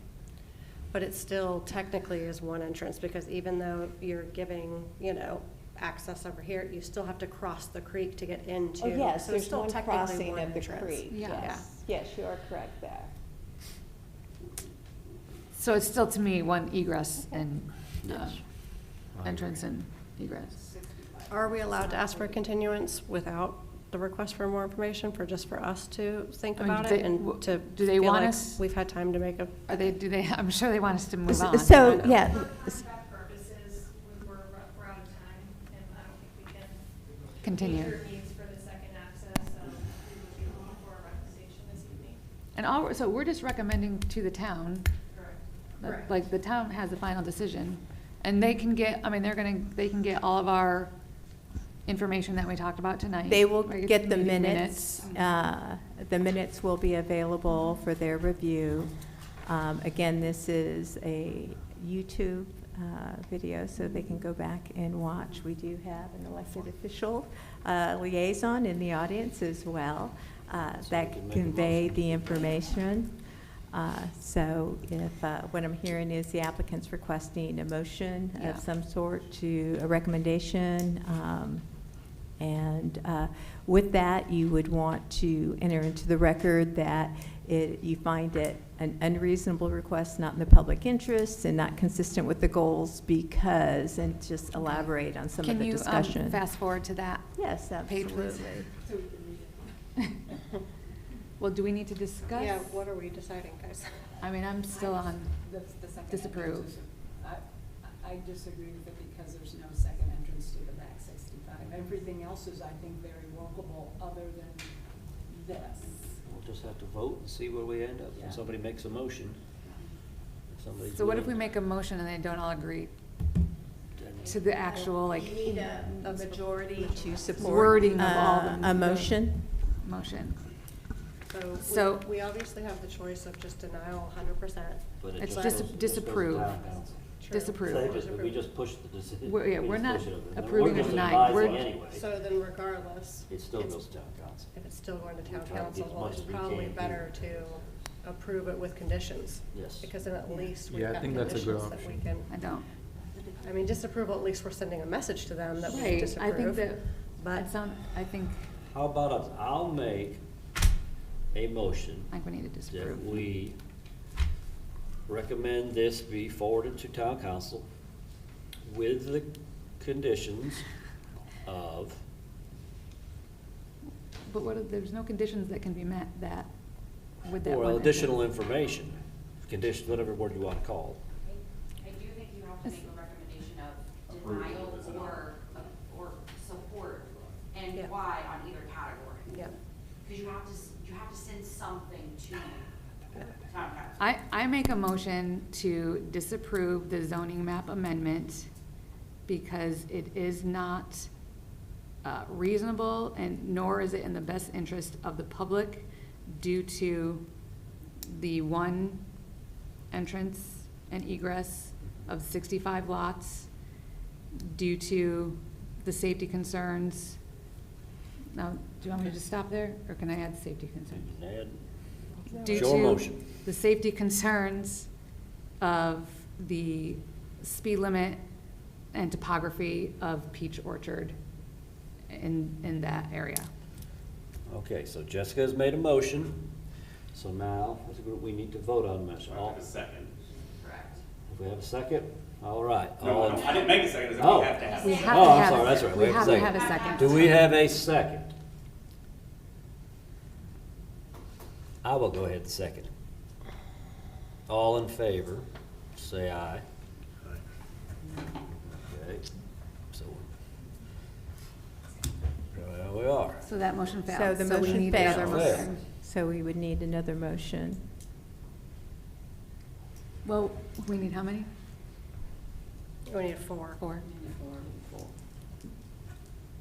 Anybody want to try a shot at Hold on, let me just, that's the reason I feel like I just need more time, because like, it? I know, we done spit out a lot of stuff tonight. because I mean, there's so many things to consider. I mean, for me, the big one is the second entrance, but then there's also the environmental impacts, there's the like, you know, soccer fields versus trees, like there's other things. But at this point, that's up to the town council to get more information and look into. It's going to either way. Yeah. But I would hope that our recommendation, whether for or against, has at least they consider it. That's why we're here, you know. So again, with your motion, and if you want to add condition, you could also request that additional information be provided to the council There you that, go. That's as part of it, and we would try to get that information prior to going to council. It was requested that this additional information be presented to council. But we still have and- to recommend an approval or a disapproval. Yeah, sure. That's correct. Yes. Yes. So And we again, could if pass a you're motion to wanting- disapprove and ask for finding the second path and ask for how the road crossing is gonna look like on the orchard, and then how would they do the soil research to make the findings, and then how would they further justify the natural environment conservation? So we could deny it and ask for these to be looked by them, and they would still be able to make a reasonable work and then do their due diligence, I guess. So we already had 3 for denial. There's like, for those of us that are on the fence, are there any like strong opinions on like what sort of like conditions we want to put in place, or should we deny with saying that we want more information? Like, does anyone have any strong feelings? I know we already have 3.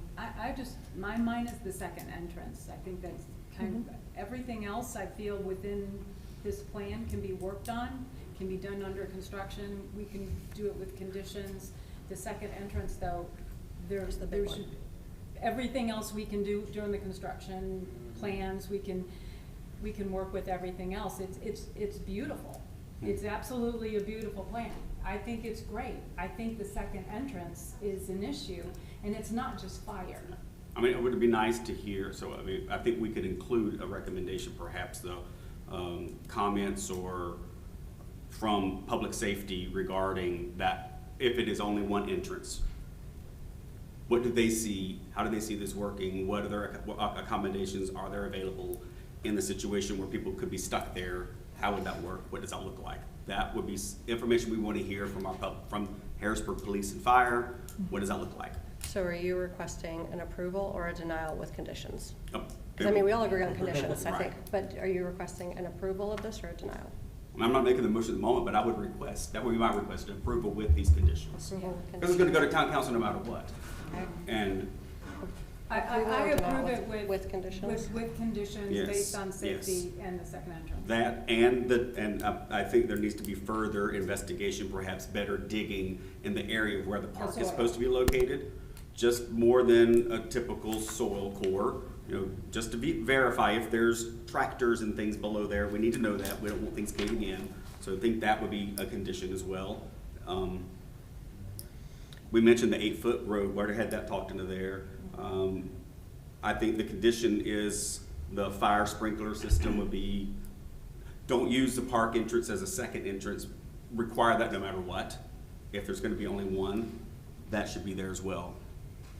So my rationale for. There's a lot of things, Like disapproval or rejection is it gives an opportunity for the town council to take a deeper look. Approval automatically gives them a straight option to go and do what they would probably think is right. But this at least would give a speed breaker so that they could take a deeper look. And they are not bound by our decision anyways. They could make their own calls, but at least when we disapprove it and say, here are the reasons why we are, it only makes sense if I was part of the town council to take a deeper look on the recommendations. That's my rationale for it. I'm just trying to advocate that. And then on Yeah, Susan. actually, I think that's a great point. I do think if we say we approve, it's like, you know, it's not gonna get that serious, you know, they're not gonna take a, you know, that It's deeper not, look. it's not at it. portraying Yeah, the, so the I agree with the angst and the, you know, Right. the So- waffling or the. Can I get a the way point we of felt. clarification? If we Yes. make a recommendation to approve with conditions, then those conditions have to be met before they meet with town council, right? Or come to town council with an explanation for those conditions. So we're not saying we approve whether these conditions are met or not. We're approving if these conditions get met. Only if the conditions. Right, Period. right. And Yeah. so the town council, besides Otherwise, we're denying reviewing the whether they're conditions, approved or not. reviewing the minutes and the discussion here, if there are added conditions that not only has to be considered by the town council, and we specifically call out the added ones by the board, because that is what's focused on your concern, but the developer has to also agree to any of those conditions and so forth. So that is all presented to council. And again, we do have a council member in the audience who will convey your angst, as it was put, or concerns to the elected body. So I did want to also just remind everybody that planning and zoning's responsibility is to review the staff recommendations that were made to you tonight. Either recommend approval with specific modifications, or recommend denial. So I know there are some boring questions and things of that nature, but that is probably dancing along the lines of what's outside of the planning and zoning scope. Just given that they're hiring third-party professionals that are supposed to provide those responses. So this needs to stay in what staff has recommended. So either staff recommendations, recommend with approval and modifications to the conditions that were provided, or recommend denial. But it does need to hone in on exactly those specifications and then make the motion to move forward in either way. So what I'm hearing is if we make a recommendation and then say, if these are met, then we approve, can we say that? So basically, you're saying either we recommend the conditions that were put forth to you, or we're recommending those conditions with specific modifications, or we're recommending to deny it. So we can't deny with specifications, we can only approve with our. Correct. Correct, that's what I Yes. thought at the Yes. beginning, yep, okay. Okay, thank you. Yes, of course. I'm happy to help. Good, thank you. Okay, so you still approval with and you're still approval with, The second entrance. okay. Are you still, I would deny you're still, with those okay. conditions. And you three are still deny? Okay, well, it looks like regardless, we're gonna have a majority deny. Okay, so now we'll just put the motion forward to deny and let council know why we are denying. But let's put the motion forward to deny. Does anyone wanna? Okay, so Do you now want we me have to a second motion So. on the floor. Does anybody Oh. want to second that motion? No, I think I need to, No, I no, need to there restate needs the to be, motion. the first motion Yes. failed, So so you're gonna we make a need motion a new officially. I am motion. making a second motion to disapprove the zoning map amendment due to its unreasonableness and the fact that it is not in the best interest of the public due to the one entrance to the 65 lots on the north part of the development and environmental concerns and Safe crossing. the safety and welfare of drivers and pedestrians crossing the crosswalk. There's your motion. Got a second? Got Got a second? Okay. All in favor, say aye. Aye. Nay? Nay. Here we go. Motion carries. Right, thank you.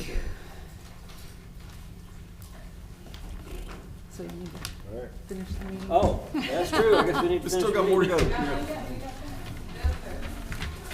What is left on the agenda? I thank you for people. Before we move on, so this project, for those in attendance, will go on to the town council at their May meeting. A new notice will be mailed out as well. And I'm sorry, I need to look up the date again.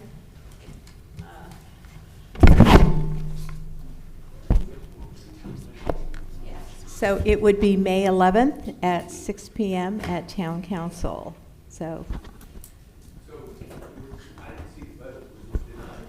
No, so the Planning and Zoning Board makes a recommendation to the town council. The motion that was supported was a recommendation for the town council to deny the proposal. So now the proposal moves forward to the town council at their May 11th meeting with the planning board's recommendation of disapproval. So we're just an advisory board. They get the final say, but hopefully they'll listen to what we had discussed. And I do want to thank y'all that took the time. I know you've been several meetings out here. Thank you. I'm glad people are getting involved again. Please, talk up with your neighbors and all as we grow. We want to be a town that, as many people as possible are involved. It's a better fit when everybody gets involved. So thank you very much.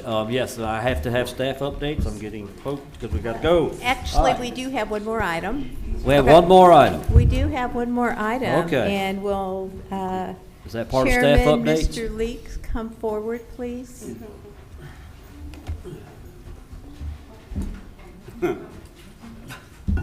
And we're going to ask for a photo at the end. Can I make a, That's what I remember hearing. Yes, you get a plaque. So it is sad to say that our chairman is relocating out of Harrisburg, and we wanted to honor his service. He has been on our board for how many years? Now it's 4 your- years on the board, and I was on the other committee 2 years. Mhm. So he has been a great public servant. Resident for 5 years, so as soon as I became a resident again, I came right back. Town council meeting. So we wanted to give you Sorry. this Promoting certificate. 8-foot planting strips, thank you. Well, we definitely appreciate your service.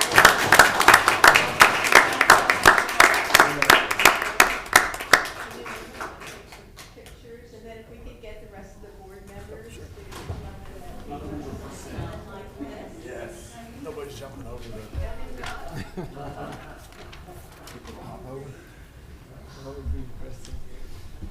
All right, let's get the whole group. Yes, everybody come in. Shelley, do you want one of them? Promise to carry the torch to your Good luck. I'll hang out with y'all and grab the corner. Let's make me even taller. Step up. Okay, I'm gonna ask the liaison to jump in here as well. There you go, so. Squeeze in. All right, that looks great. Wish everybody, everyone wish Bill good luck. All right, there we go.